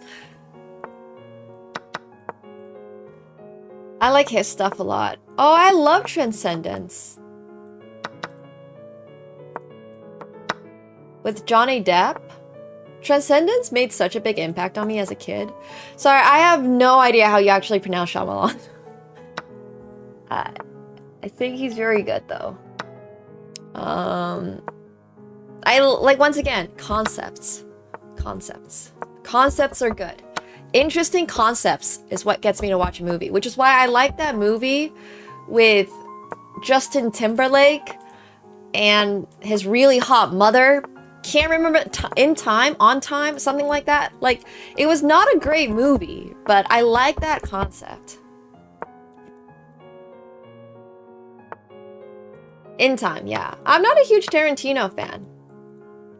I like his movies, but sometimes they feel like they're a little too niche, if that makes sense. Like, I just didn't... I think I should have maybe researched the concept or why... Like, they feel very American. I don't know how to explain it other than that. Like, I just don't get it. I didn't know any of the people in Once Upon a Time in Hollywood. I still don't understand what happened in Once Upon a Time in Hollywood. It just feels so American. Like, these were just references, like, people I'd never known about. Like, who is this? What is this? And I guess when you just don't know about it, you just don't care about it, so I fell asleep at the theaters. I, like, genuinely just had no idea what was going on. Yeah, I think Tarantino basically makes movies he wants to watch, and if other people don't want to watch it, that's okay. I loved Arrival. Arrival was so good. The whole, like, time is circular concept was great. But yeah, if a movie is too American, I just don't really understand it. Exactly. Like, Once Upon a Time in Hollywood, which just felt so freaking niche. I was just like, what is happening? But once again, I can appreciate the cinematography of things like Once Upon a Time in Hollywood and Pulp Fiction, and I love cinematography, and I love the study of cinematography and how film, like, gives you emotion. Unfortunately, now with, like, CGI and AI, it's a little bit of a lost art, but anyways. I loved The Secret Life of Walter Mitty. It was beautiful. Film anything in Iceland, and I will watch it. Dude. And there wasn't copious amounts of walking. I would also watch the majority of films filmed in New Zealand if it wasn't for the fact that the most popular ones are Lord of the Rings, and there was so much damn walking in those films. You know, I love it's Zhang Yimou, but close enough. Zhang Yimou's movies. I'm gonna watch Red Sorghum later tonight, but it can be really sad, so I don't know if I wanna put myself through that right now. But yeah. No, Tarantino is honestly just a little self. There's nothing wrong with that, like I said. There's absolutely nothing wrong with that. He makes movies that can be insanely good, and he still gets people to watch them. And, like, at the end of the day, it's all art, right? Like, it's so insanely subjective. You don't even need to make a film and publish it for other people. You can make a film in your basement and have it be for yourself. And that's okay too. It just depends on what your goal is. And that's all right. Hey Slipster, thank you so much for the 10 gifted subs. I appreciate it. Thank you, thank you. Hell yeah. My bro is trying to zugzwam me. How about I don't want to be Zugzwand. Oops. Should have taken that. Oh no. Yeah, I got stalemated! Let's go! Hey, Chibi, thanks for the 100 bits! I appreciate it. Thank you. Thank you. Actually saved.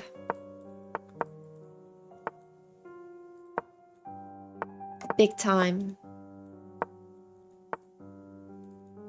I have no idea who Charles Manson is. Like I said, I didn't grow up anywhere close to North America. So, a lot of these American references are just like insanely lost. I think so many people forget that the rest of the world is really big. Yeah. From my basic understanding, he's like somebody who killed a really famous Hollywood actress. But yeah, like I fell asleep during the movie, so.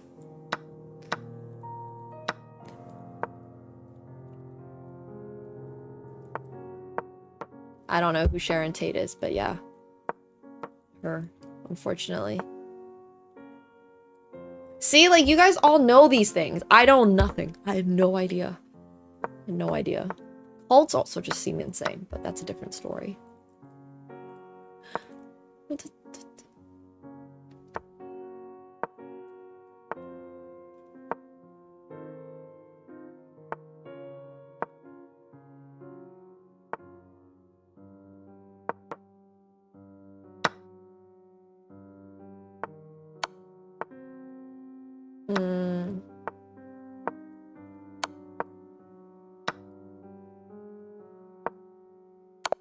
If every religion is technically a cult, then what stops a stream community from being a cult?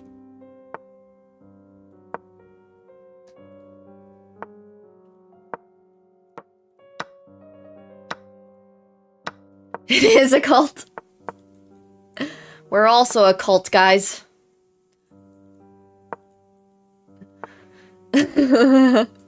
That's like saying every... Well, isn't the technical term for a town to stop being a town and to be a city as if it has a cathedral? Thanks, Rebuild, for the 100 bits. Thank you, thank you. Exactly. In our cult, you have to appreciate Star Wars. I have so many friends who are like 4 years younger than me, or like 3 years younger than me, who have never watched Star Wars. And I'm just like, damn, it's crazy. The first rule of Nemo's cult is that you have to appreciate Star Wars. It's fine if you don't like Anakin. Understandable. I think I had a free night. Oops. It's okay if you've never watched it. I never said you have to watch it. I just said you have to appreciate it. So whether or not you've watched it, you can just say you appreciate it, and then we have ourselves a done deal. Oh, I hate sand. Unironically, I actually think sand gets everywhere. I'm not even saying this because it's a line he says in the books, but sand really does get everywhere. Like, it is really annoying to be on a beach and you're just like trying to enjoy the beach, and then all of a sudden you go in the water and there's sand like on your feet, and then you can never get your feet clean because to clean them you gotta go in the water, but then once you get out of the water you can't put your shoes on because your shoes are wet, so then you gotta go dry your feet, and then you get sand on your feet again, and then it's like a rinse and repeat. So I actually agree with Anakin that sand sucks. Sand is coarse. I hate sand. Agreed. And the sand gets in your food. Yeah, and then if you like... Oh my god, I agree. I agree with this. Yeah, thank you for the raid. Welcome, everyone. Hello. We're currently having a discussion about if you joined the cult of Nemo, what you have to adhere to, and it's liking Star Wars. But it's okay if you don't like Anakin, because Anakin is a bit of a whiny bitch. I don't agree with killing the younglings, but that wasn't exactly... I mean, I guess it was partly Anakin's doing. So...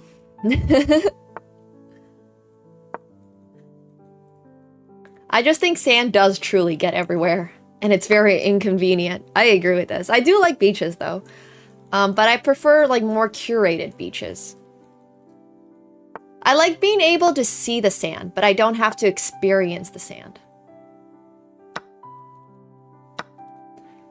Like, it's nice to look at. I don't need to personally dip my toes into it. I like the water a lot more than I like the sand. I absolutely love the ocean, and I love swimming. I think Anakin had a pretty justified crash out. Like, to be fair, did you see the outfit that Padme wore to break up with him? Like, what was girl thinking? Okay, I hate stone beaches, though. I prefer more of, like, a pavilion that dips into the water. I also really love scuba diving, so that's a different story. No, but it's true! He had such a valid crash out. Did you guys not know about her out? Oh my god. Dude, have you not seen the outfit that Padme wore? I know I can draw by hand every single Padme outfit from the entire series of the regular 6 movies of Star Wars. Every single one of them. Not just Padme's, I also know every single one of her body double, Keira Knightley's. Like, that is what I use my brain power for. Hey, DJ, thanks so much for 100 bits. Thank you, thank you.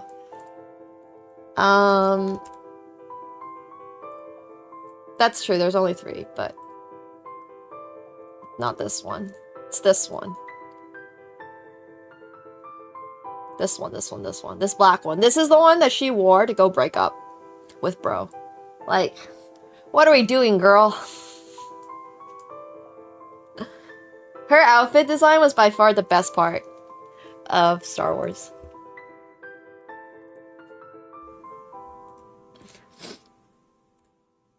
By far. The best time to have bought Bitcoin is 16 years ago. I don't even know if Bitcoins were out when I was 9. Probably like 8 years ago. It's an I'm breaking up with you dress? Yeah, exactly. Not a good choice by her. That's what I'm saying.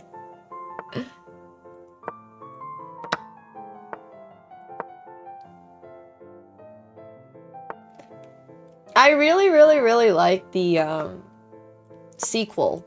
Wait, the prequel to the sequel. Prequel to the sequel is my fave. Let's go here. I have the Lego Millennium Falcon, the 7,000 piece one, but unfortunately, I have not built it. I've not finished it. It's half built in my other room. Katsko has gotten more use out of that one than I have. Yeah, it's true, Hemel. Well, it's basically the same thing, right? Your breakup dress is also your now I'm single dress.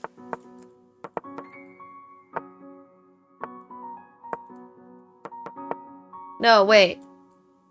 I like the prequel to the sequels, so I like the not originals. The sequels? Oh, sorry.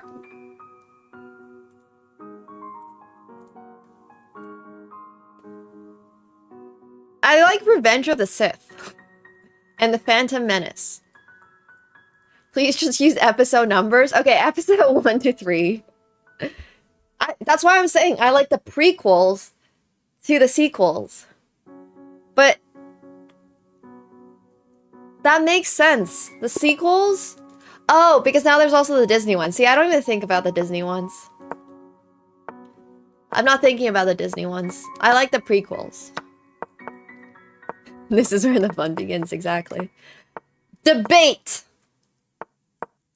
Also, by the way, cake is a sandwich.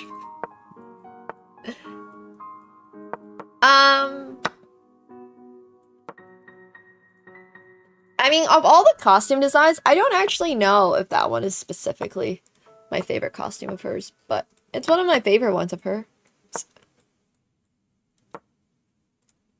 She has a lot of really good ones, though.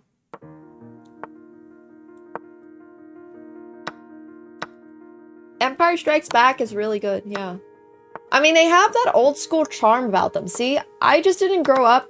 I'm a 2000. I was born in 2000, so I don't even know if I can really say I'm a 2000s kid, because like. But I watched the Star Wars movies, the like the prequels when they were coming out. So I think that's why it stays so much in my head. But I can totally understand if you were like born in the 1980s or 1990s and you watch the sequel, if you watch 3 to 6 first. So I think it is a little case dependent on what time era you were in. I get it. Yeah, it's cool if you like the older ones. But it also probably does say something about your age.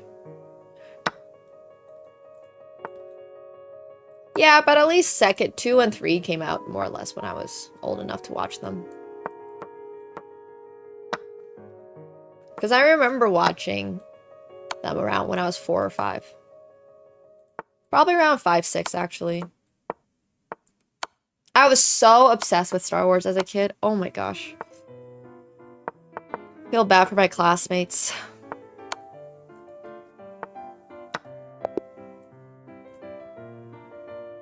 Yeah,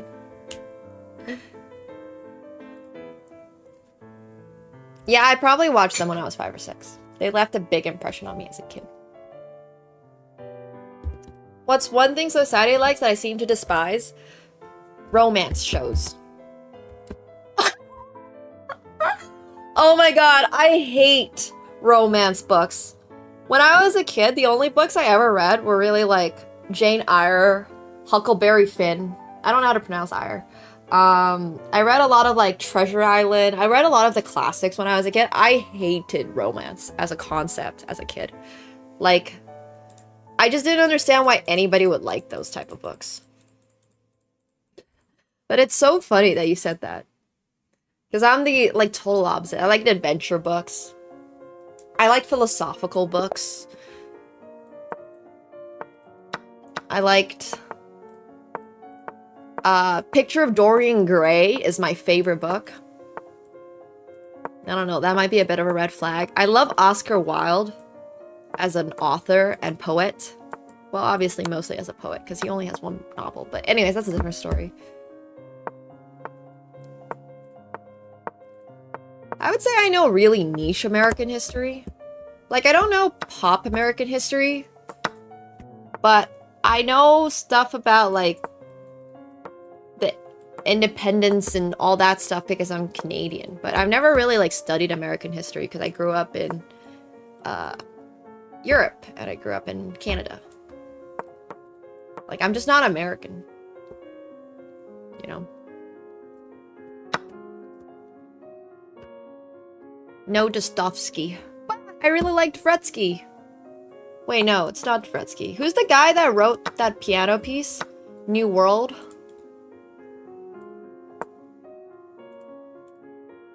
That's not Fretsky, because Fretsky's the guy who wrote the book about chess. About endgames. I can't think of his name now. Oh my gosh. Yeah, I read Mark Twain. Huckleberry Finn. Read that. Tom Sawyer. I read that as a kid. Not Huxley. Dvorak. Thank you. It's Dvorak. Sorry. I really like Dvorak. Dostoevsky is the author. Dvorak is the composer. And Dvoretsky is the chess author. There we go. We got it all figured out.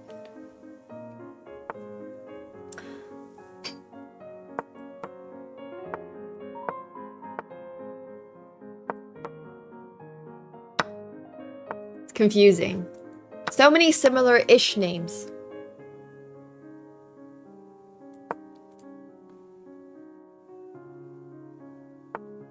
I read a ton of scientific books as a kid, or like semi-scientific. I read one of my favorite books as a kid was String Theory by John Green. I was obsessed with quantum physics as a kid because I really wanted to make the Death Star. So, like, I read all the books by Michio Kaku. I read Parallel Worlds as a kid. You gotta understand, the only reason I ever cared about quantum physics was because I wanted to make a Death Star, okay? Like, I just want to make this really, really, really clear. And then I took physics in high school. Like, I took higher level physics in International Baccalaureate program. And I was like, never mind, I guess I'm not making a Death Star. And I promptly dropped out and was like, I'm not studying physics anymore. And my parents were like, why don't you study, why don't you take physics anymore? I was like, don't worry about it. And I want to go take HL chemistry instead. Yeah, no, Michio Kaku literally has a chapter in Parallel Worlds on, like, Death Stars. It's all to fund the Death Star. Literally, that's all I care about is, like... Oh, sorry, Brian Green, thank you. It was a generic first name. I apologize to all Johns and Brians out there. I didn't tell my mom that, like, explicitly, but yeah, that's like studying quantum physics. 98% of the reason why I want to study quantum physics was so I could build a Death Star. I've also read Elegant Universe, but is that the book on string theory? But I've read that one. Hey Grizzly, I was reading that as like an 8-year-old. I was just really bored with life. But don't get it wrong, like, don't get it twisted. I wasn't doing it because I wanted to be smart or anything. I was doing it because I wanted to build the Death Star. Anyways. It's fine. Well, currently, from my understanding, this might have changed from the last time I really did much research on it, but at the time when I was still a kid, they were still trying to unify the theories of, like, general relativity and quantum, like the quantum world and stuff. I don't know what it's like now. I haven't followed that research in a long time, but I literally applied to work at CERN, or sorry, I applied to, I think Zurich Tech. I literally applied in my high school year of, like, when I was like grade 11 maybe. If I had gotten in, I mean, if I had actually applied, I would have probably gone and done it, but they're still trying? Okay, sure, I'll take a draw, thanks. But yeah, I think it required a basic level of German or something, and I was like, I'm not gonna do that. I had really high GPA in high school. But it was also weighted weird because I was in the National Baccalaureate program, so... No, it had like a basic requirement of some level of German, and I didn't speak German. Yeah, Zurich was really cool. I applied, I was looking to applying for Zurich. I ended up not.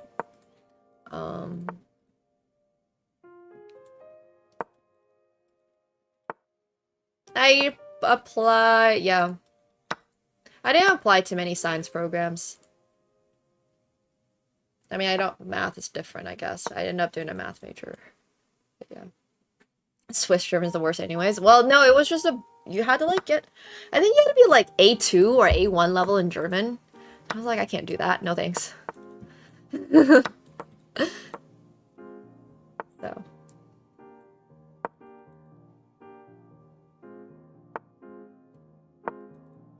I mean, I play the flute.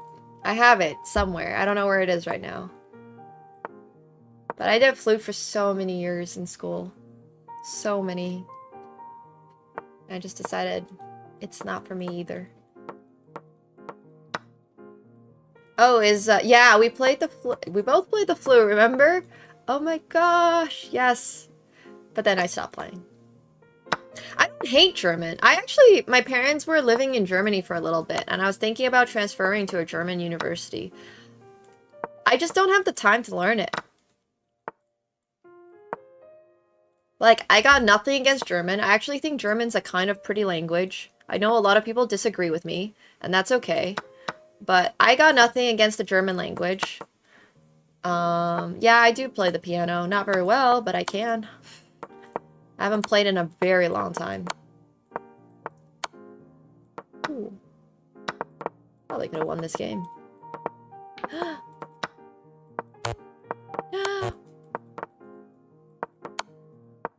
Yeah, it's also really affordable. I speak no Spanish. Spanish is like my least knowledgeable language.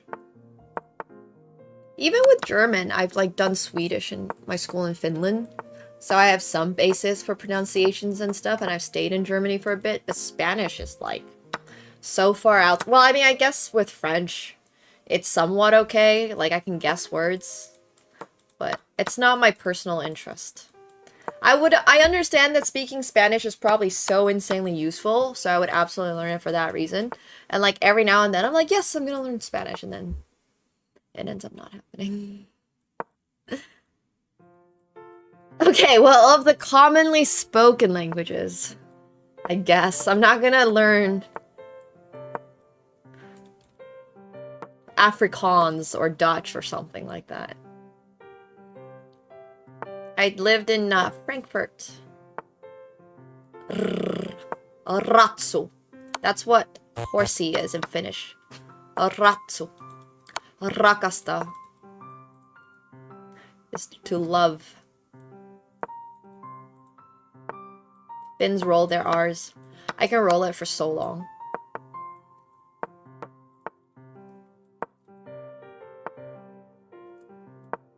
Rytme is rude. It's a very interesting language.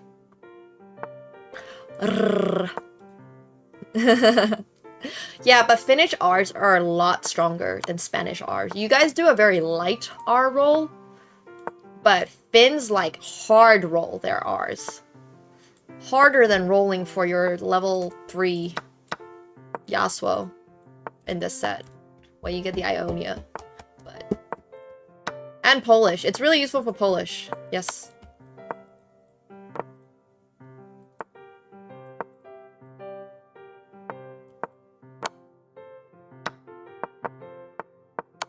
Very useful for my Polish that I no longer speak. Bronze. Oh, Ryhma is group. Sorry. What's rude? I don't know why I thought Ryhma was group.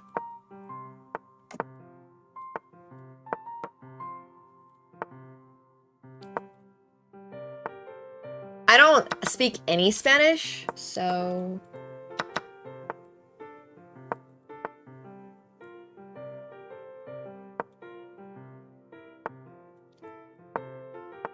like, I can guess what things mean. But yeah. It's all good. Oh. Törkeä. Törkeä.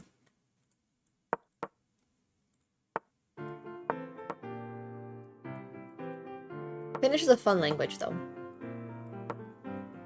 Yay, Slipster!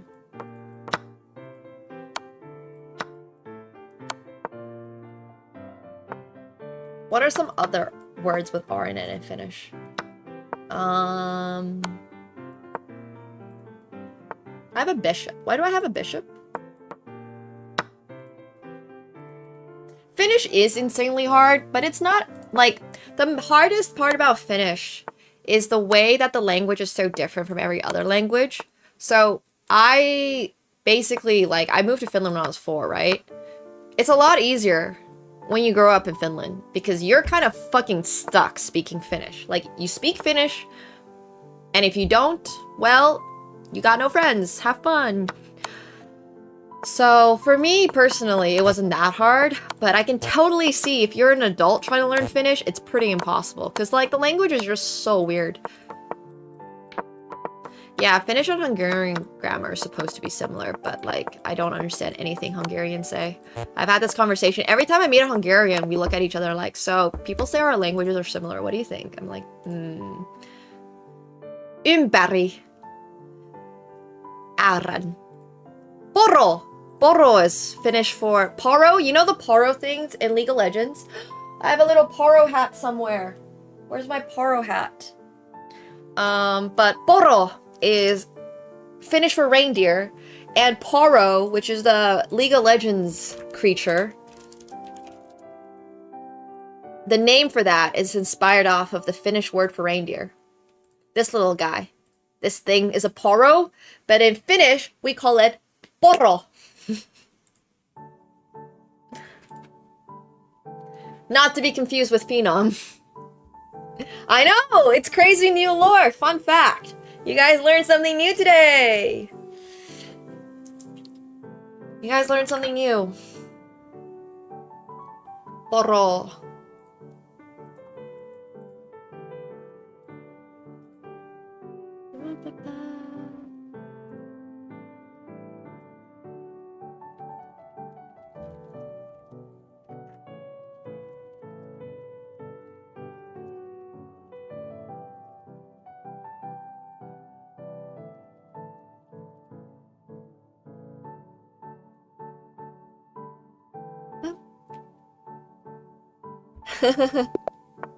You learn nothing? It's alright. Once the word League of Legends is mentioned, you're just like zoned. Completely zoned.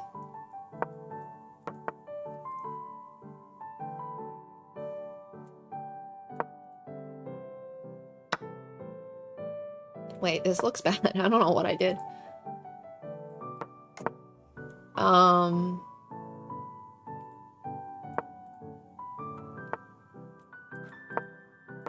But yeah, Freljord stuff. No, actually, I don't know. I think Borro is really the only Finnish thing in League of Legends.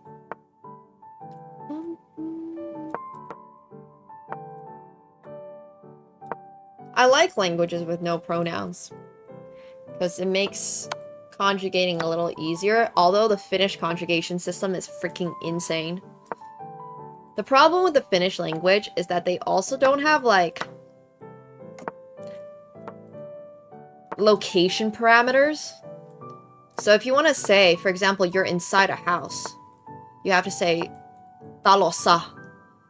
A talo is a house, like a building. And it's a bit weird because in English, you don't have to conjugate house. You can say houses or at the house or in the house, right? But in Finnish, you gotta go talossa. And then if you're leaving the house, you have to go say like talosta, coming from the house, is what that translates to. And if you're trying to say like the house is, like the house owns something, like this is a feature of the house, you have to say like talolla. And it's just this whole, there's like 400 ways to conjugate a single noun in Finnish, basically. Because they don't have this, I don't know what the English term for it is, because once again, it's crazy. I had to learn all this in Finnish. And understanding how to conjugate or how to formulate a Finnish sentence is one of the wilder things in the world. Like, whoever designed that language, it's so inconvenient, bro. It is so inconvenient. And then you also gotta remember there's like plural. So then you gotta have a completely different conjugation for the plurals. And it's like, bro. But hey, at least we don't have to conjugate for gender. Mä tulin talon... I forgot what door is in Finnish. What's door in Finnish, guys? I grew up in Finland. It's like my second language. Supposedly, but I haven't spoken Finnish because there's nobody Finnish! I literally made one Finnish ovi. So then it's like, mä tulen talon oven or something like that. I came to the house's door, but you have to add an N for the houses, and then, yeah, anyways. Ovesta, thank you. Mä tulen talon ovesta. I arrived at the house's door. Something like that. Yeah, well, luckily we don't have to do that, but the language is still a pain. At least they're nicer than the French. If you don't conjugate perfectly, it's okay. When I was in my French class, we had these, what are they called? Bechamel? It's something. It's like this book that is a book of conjugations, basically. 我会说中文，但我们这里是说英语啊，谢谢。Bechamel, it is the bechamel. Bechamel is like the cheese sauce thing. But yeah, they had these, we had to take these books that are like a bechamel, and it's like a dictionary of French conjugations. I don't know, this might be such niche high school stuff, but yeah. Dude, it was so difficult. Oh, it's so difficult.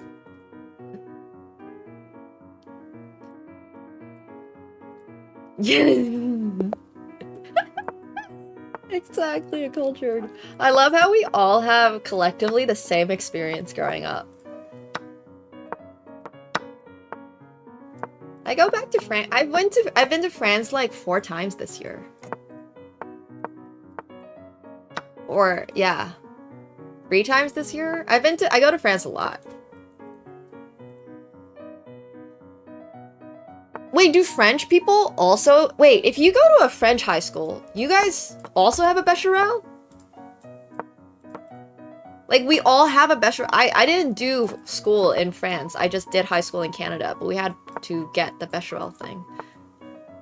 Oh, that's crazy. I don't think I knew that. I thought it was like an international baccalaureate program thing. Ah, fascinating. Okay. Yeah, we had to buy that book. It was like, what, 20 bucks? 30 bucks? Yeah, for us it was high school too.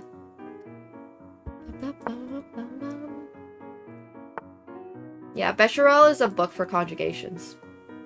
For French conjugations, specifically.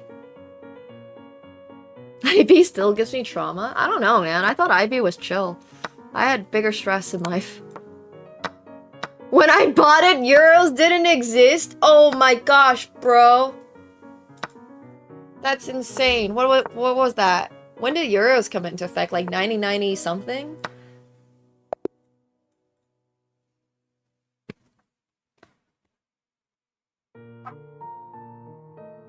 Tu connais le Becquerel? 2002?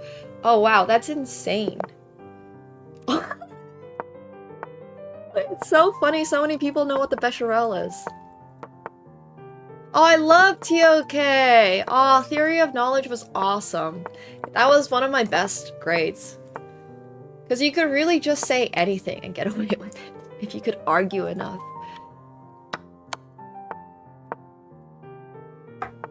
Yeah, Theory of Knowledge was a sick class. For those of you who don't know, IB has a very specific class called Theory of Knowledge, and it's basically a class on epistemology, which is like the study of truths and how they come to be, and it's supposed to teach critical thinking, but I think the class really just rewards people who are willing to argue. It's actually just an epistemology class. It's more of like a law debate class disguised as a epistemology class. It basically becomes a debate class because you're trying to convince whatever that this is how your truth came to be. It's a really fascinating subject. Yeah. Like, it's the concept that how do we know what we know? And a lot of the arguments were like, well, you can't disprove it. Good luck. But yeah, it was really interesting. I love that class. I think it's a really fun class. Truth, subjectivity, it's fascinating. I think more Americans should take Theory of Knowledge, unironically. Like, really understand why some things are a truth. Feels like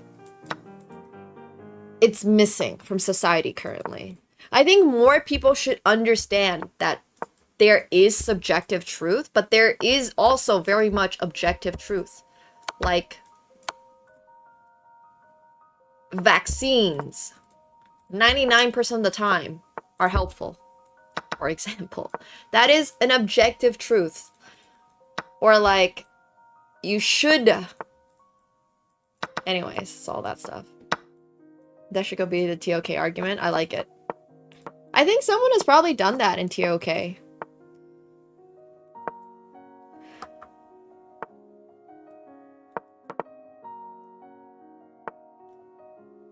Probably somebody has. Somebody has, for sure. Oh, he should take this, because then I have this pawn push. But then he can go here. Oh! Oh, that doesn't work. I know, Heelston. But that's why I'm saying people should take TOK. If more people took TOK... Theory of everything. Yeah, objective truth. Katsuko is chillin'.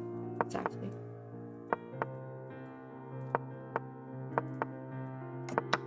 Yeah. Big TOK fan. That and English were my favorite, were my like best classes.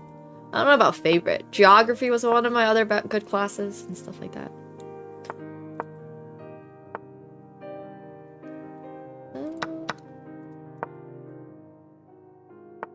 Well, it was interesting because you had like obviously some more nuanced arguments, and then you also had like arguments that you would have to discuss, like, does air exist? Like, obviously air exists, but what is air? And it would just go down on this tangent. You know?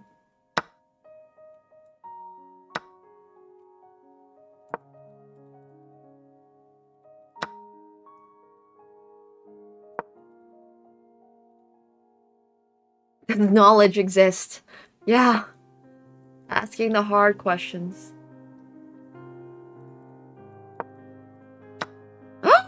No! I forgot. What is existence, though? Exactly.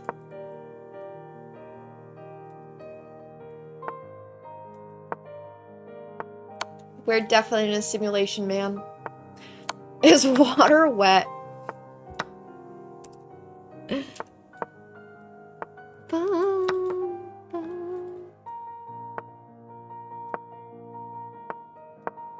Is that philosophy?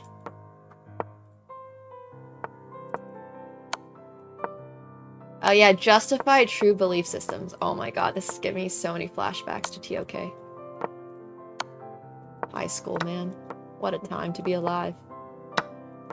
No! I was trying to play fast and then I just fucked up.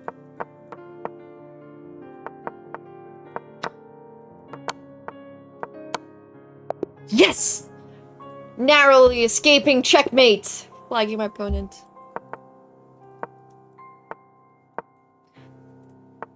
Love it. Love to see it. Oof for my opponent. Big oof coming in for— ah! No! Oh, it's fine. Everything's fine. Everything's fine. Everything's fine. Ah, the power of not getting checkmated. Grandmasters hate this one trick. If you never get checkmated, technically you can't lose a game. If you never get checkmated and you never flag, you can never lose a game. I'm just saying. Well, theory of knowledge doesn't actually like give you any strict justified like truths. It's more about building your truth system and how you build that system. So it's not about— yeah. I don't know, it's a really interesting class. You kind of have to take it to understand it. I'm not the best at explaining what it is.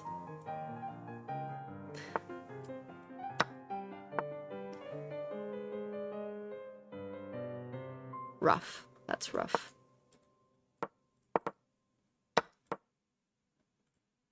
It's alright.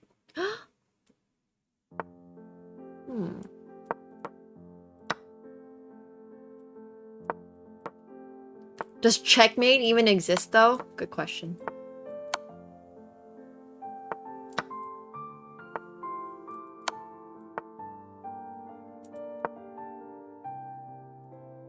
What is the point of life?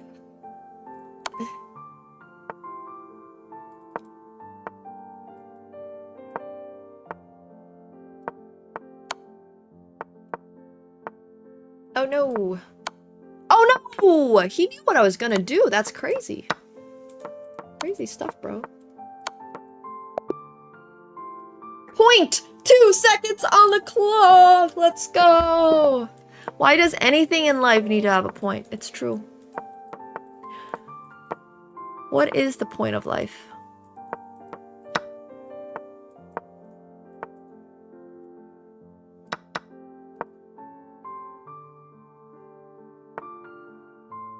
That's why it's like so interesting to talk to people. Because everybody has a different point of view on life. No two people see the world the same way, basically. Unless you're part of a cult, in which that's a different story. But we've gone so far beyond just staying alive for, like, a lot of humans. Like, yes, still trying to stay alive is part of life, but also, you know, you're not, like, hunting for your food on a daily basis anymore. You don't gotta start the fire tonight, and if you fail to start the fire, you die of cold. I think there's a really big difference between, like, working for your pay versus, like, actively living, like, hand to hand every day for your food. And I still hunt for my food every day. Yeah, hunting for your food in the alleys of Shinjuku, exactly. I think that's a very different conversation.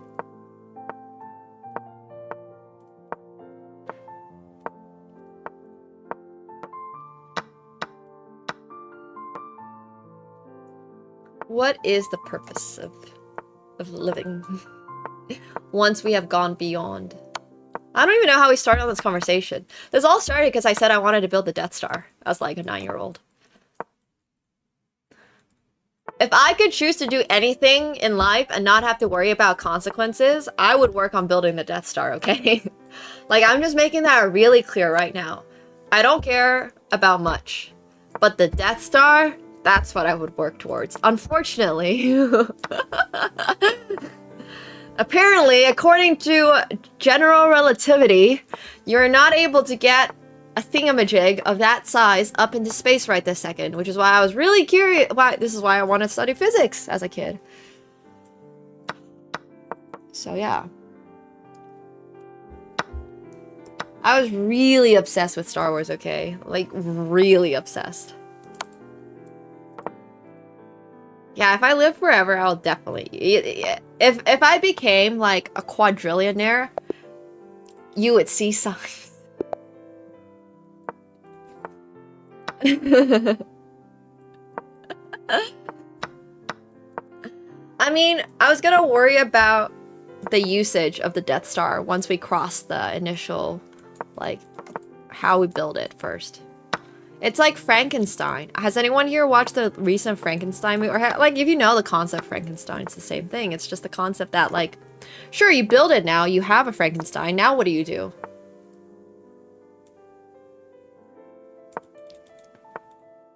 Yeah, I mean, I would build it in space, but you still, like, I don't know. You can't really build it in space right now. I just think that's an interesting conversation.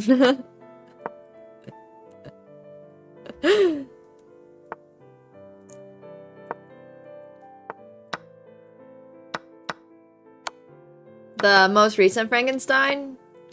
I mean, take it for what you will, but I have spent 2 different sessions watching Frankenstein, and I'm still only 1 hour into the movie. So, what you guys don't realize is I watch most of my movies like it's a TV show. So if it's a 2-hour, 20-minute movie, which I think Frankenstein is, I'm probably gonna spend 4 sittings watching it.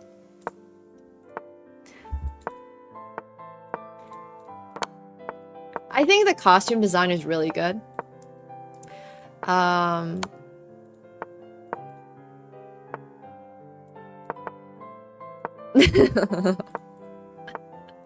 The attention span of a mosquito. Yeah.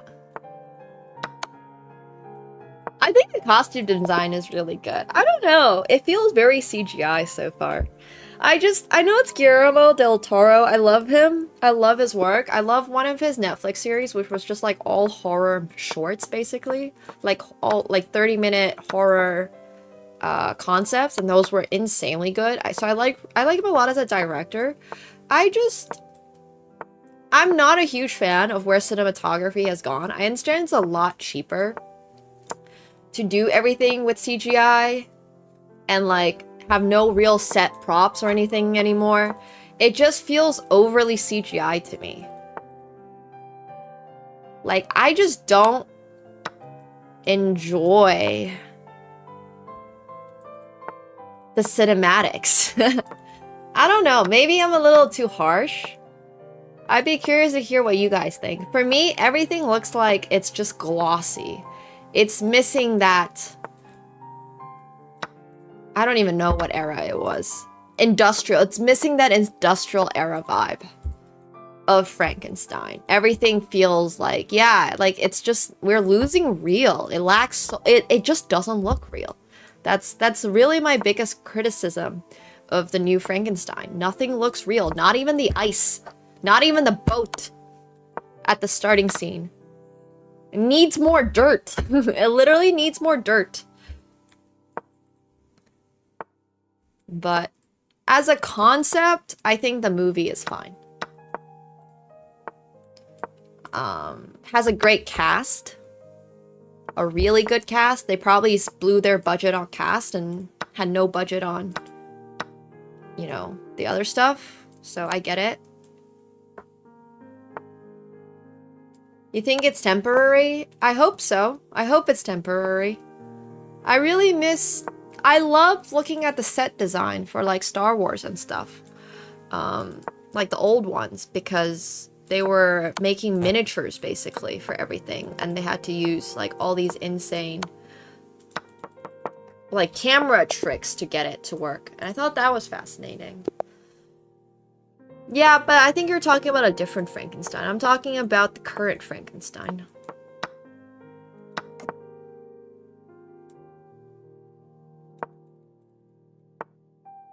But yeah, I don't know. The redeeming feature of Frankenstein was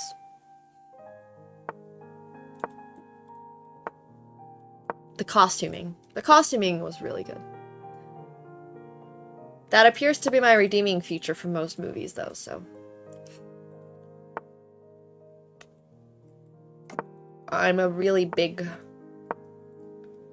clothing person.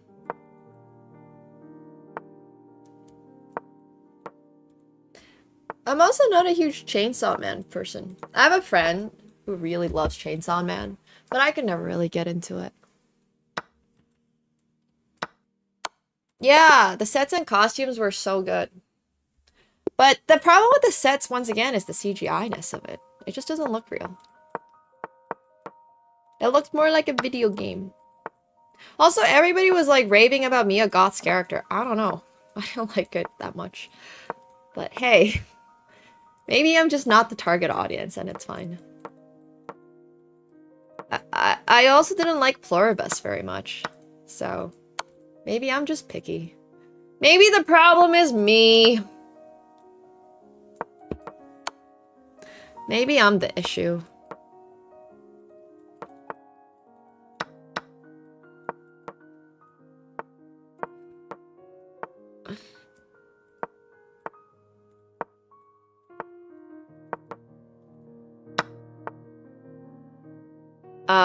Yeah, I didn't like Pluribus. Which reminds me, I actually gotta cancel Apple TV, but... Dude, it just looks so fake. If I gave my editor 20 hours, I feel like he can come up with a better set design. Not literally, obviously, like, sure, I don't wanna... I think they did a good job, but it's still very, very, very CGI at the end of the day. You look at it, you take one look at it, and it's just pure CGI. This is supposed to be like industrial era Europe or something. It's too shiny. I mean, once again, a lot of it just looked really CGI'd. Like the boat that they were stuck on. I didn't like any of that. Oh, was it Victorian era? Sorry, my bad.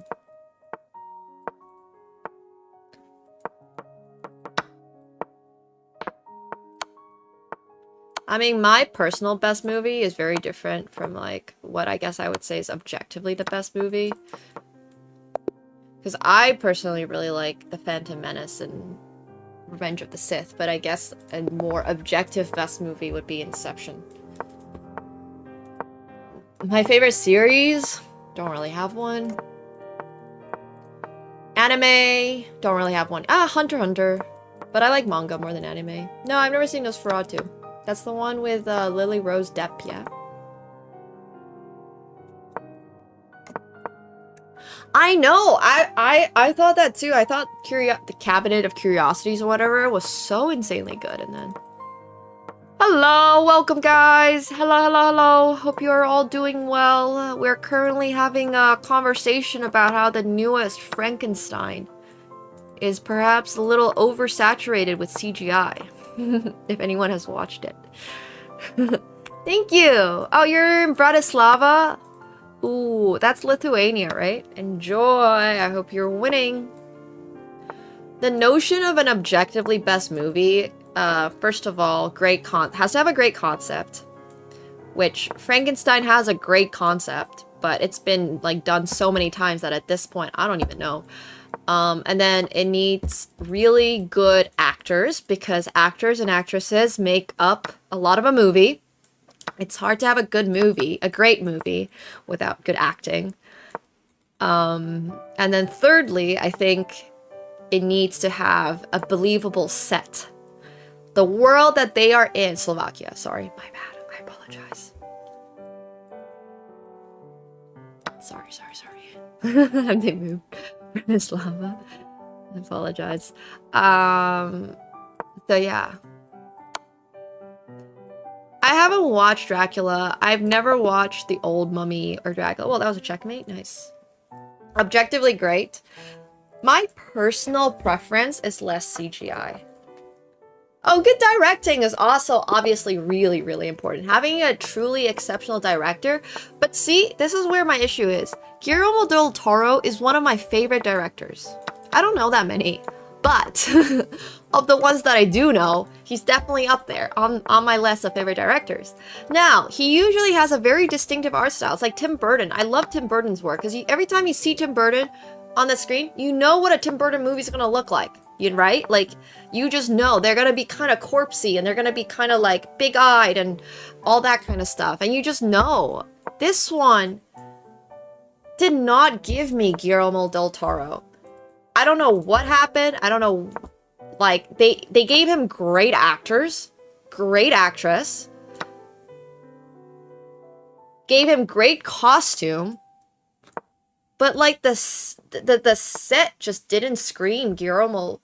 Sorry, I keep mispronouncing his name. It just didn't scream Guillermo del Toro to me. It was just like, alright. We'll give you, 5 of our top animators. And, yeah, you got like 20 million in budget for this? You think you can swing by this laboratory and all that stuff? Pan's Labyrinth was so insanely good. It was so whimsy. It was so, like, real. It felt like real effects. It probably was real effects now that I'm thinking about it. Like, the explosions and stuff. Like, it was. He just wrote it and produced it. Makes a lot more sense than directing it. Okay. Yeah, I was just really disappointed by the set design. It just feels like an expensive Instagram short, if that makes sense to you. Like, somebody on their home, like, CapCut or whatever. Not literally CapCut, but they could have probably swung something similar. Hey, exactly. Thank you. Thank you. Appreciate it. Welcome to the pool party. Also, for everybody that I forgot to thank earlier when we were doing the coaching session, thank you, Charming Taint Man, for the 41 months. KMH, thank you. And thank you, Gliver. Appreciate you guys very much. Final Cut Pro, at least, yeah. I mean, I think it's worth watching if you like costume designs. I haven't even gotten to part 2 of it yet because it's so long. But the storytelling is relatively good. My main issue with it, once again, is just the set, man. It just looks like it was made by a computer. It just looks like they green screen everyone in. And that just throws me off, because I think it's like, that's a pity, that's a shame, You're doing Frankenstein. Why do this to Frankenstein? Frankenstein's so sick, so cool. So yeah, anyways. I wouldn't say it's no effort. It's just not my personal preference.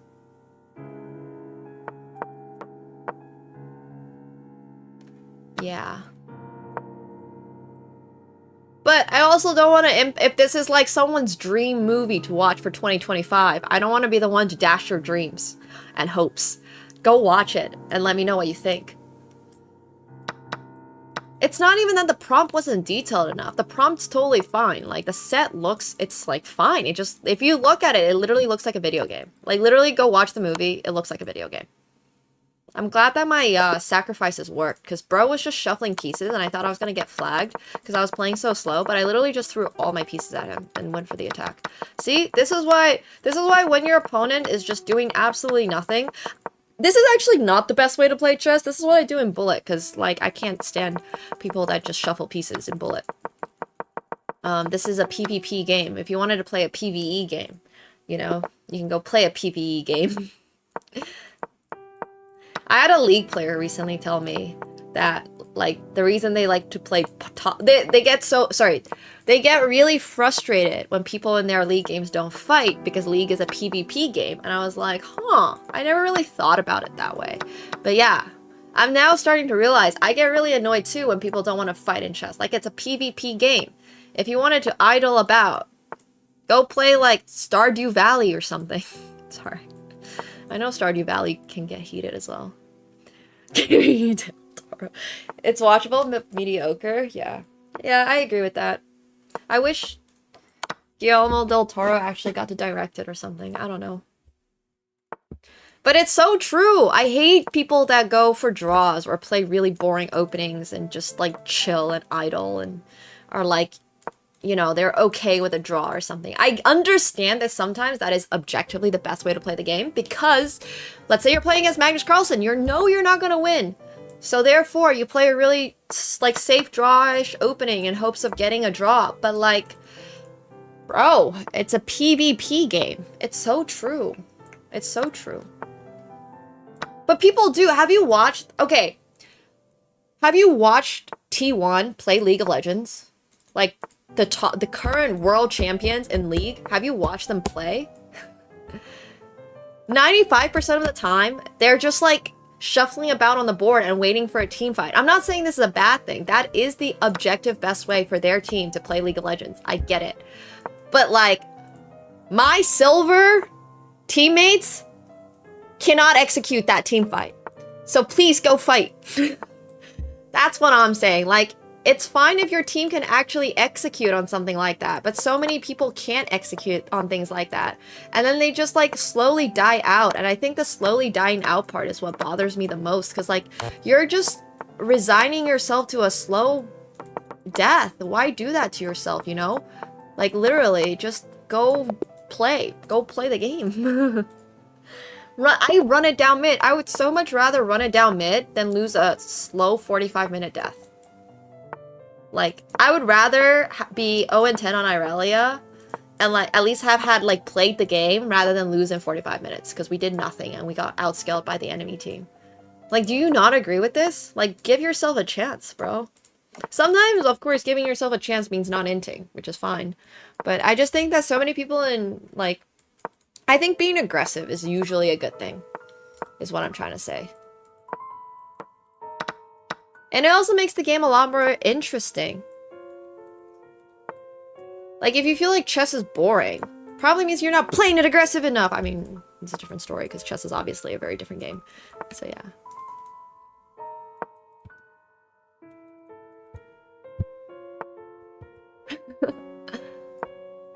But, like, I don't know. I think that's such a bad mindset. Obviously, I'm not saying literally run it down mid.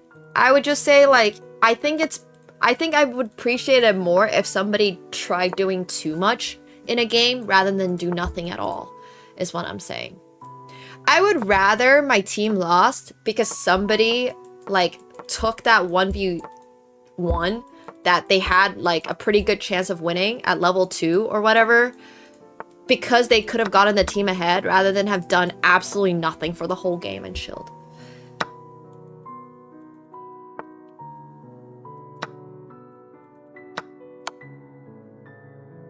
But then obviously that gets in a conversation. Do you actually have skill?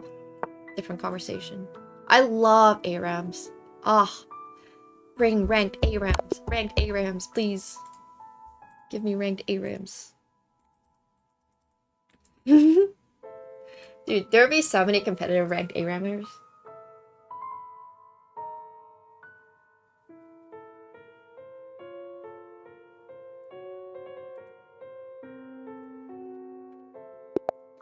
Yeah, like, knowing when your champ spikes or, like, has level spikes and stuff is so crazy. But that takes learning. League is a different game. Very different game. Well, I think being aggressive, you can definitely be overly aggressive in chess, but I think it's easier to also, excuse me, to scale back on being too aggressive versus teaching someone to be aggressive. I think teaching someone to be aggressive is difficult, whereas it's a lot easier to teach someone like, hey, maybe we don't over push in this position. But everybody has a different style when it comes to chess and gaming and all that stuff. So that's a different story altogether. I love ARAMs too. You're gonna be a tough grinder though. No ARAMs for me.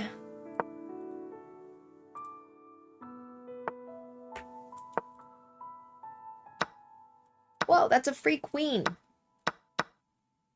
Damn. This should be winning. Alright, checkmate. Well, I know a checkmate. Checkmates are always good. That's a cute checkmate. It's a really cute checkmate. Yeah, we're gonna play poker today. So we're gonna swap over to poker, actually. If you're watching on YouTube, make sure you come over to Twitch. Yeah. We have no theme for this week's Flex Friday. It is literally submit any game you want. Any game at all. If you're watching on YouTube, come on over to Twitch. Maybe you're not noticing that they're blundering, you know? That could be a thing too. Are you game reviewing every game? That's the #1 way to improve, is to look through every single game you play and pinpoint your mistakes. I know it sucks and it hurts to realize that you are probably the reason that you're not improving, unfortunately. I know. I know. It's tough to hear the truth, but it is true. I am 100% the reason I am not improving at poker. Okay, so if you're watching on YouTube, come on over to Twitch so you can watch some poker.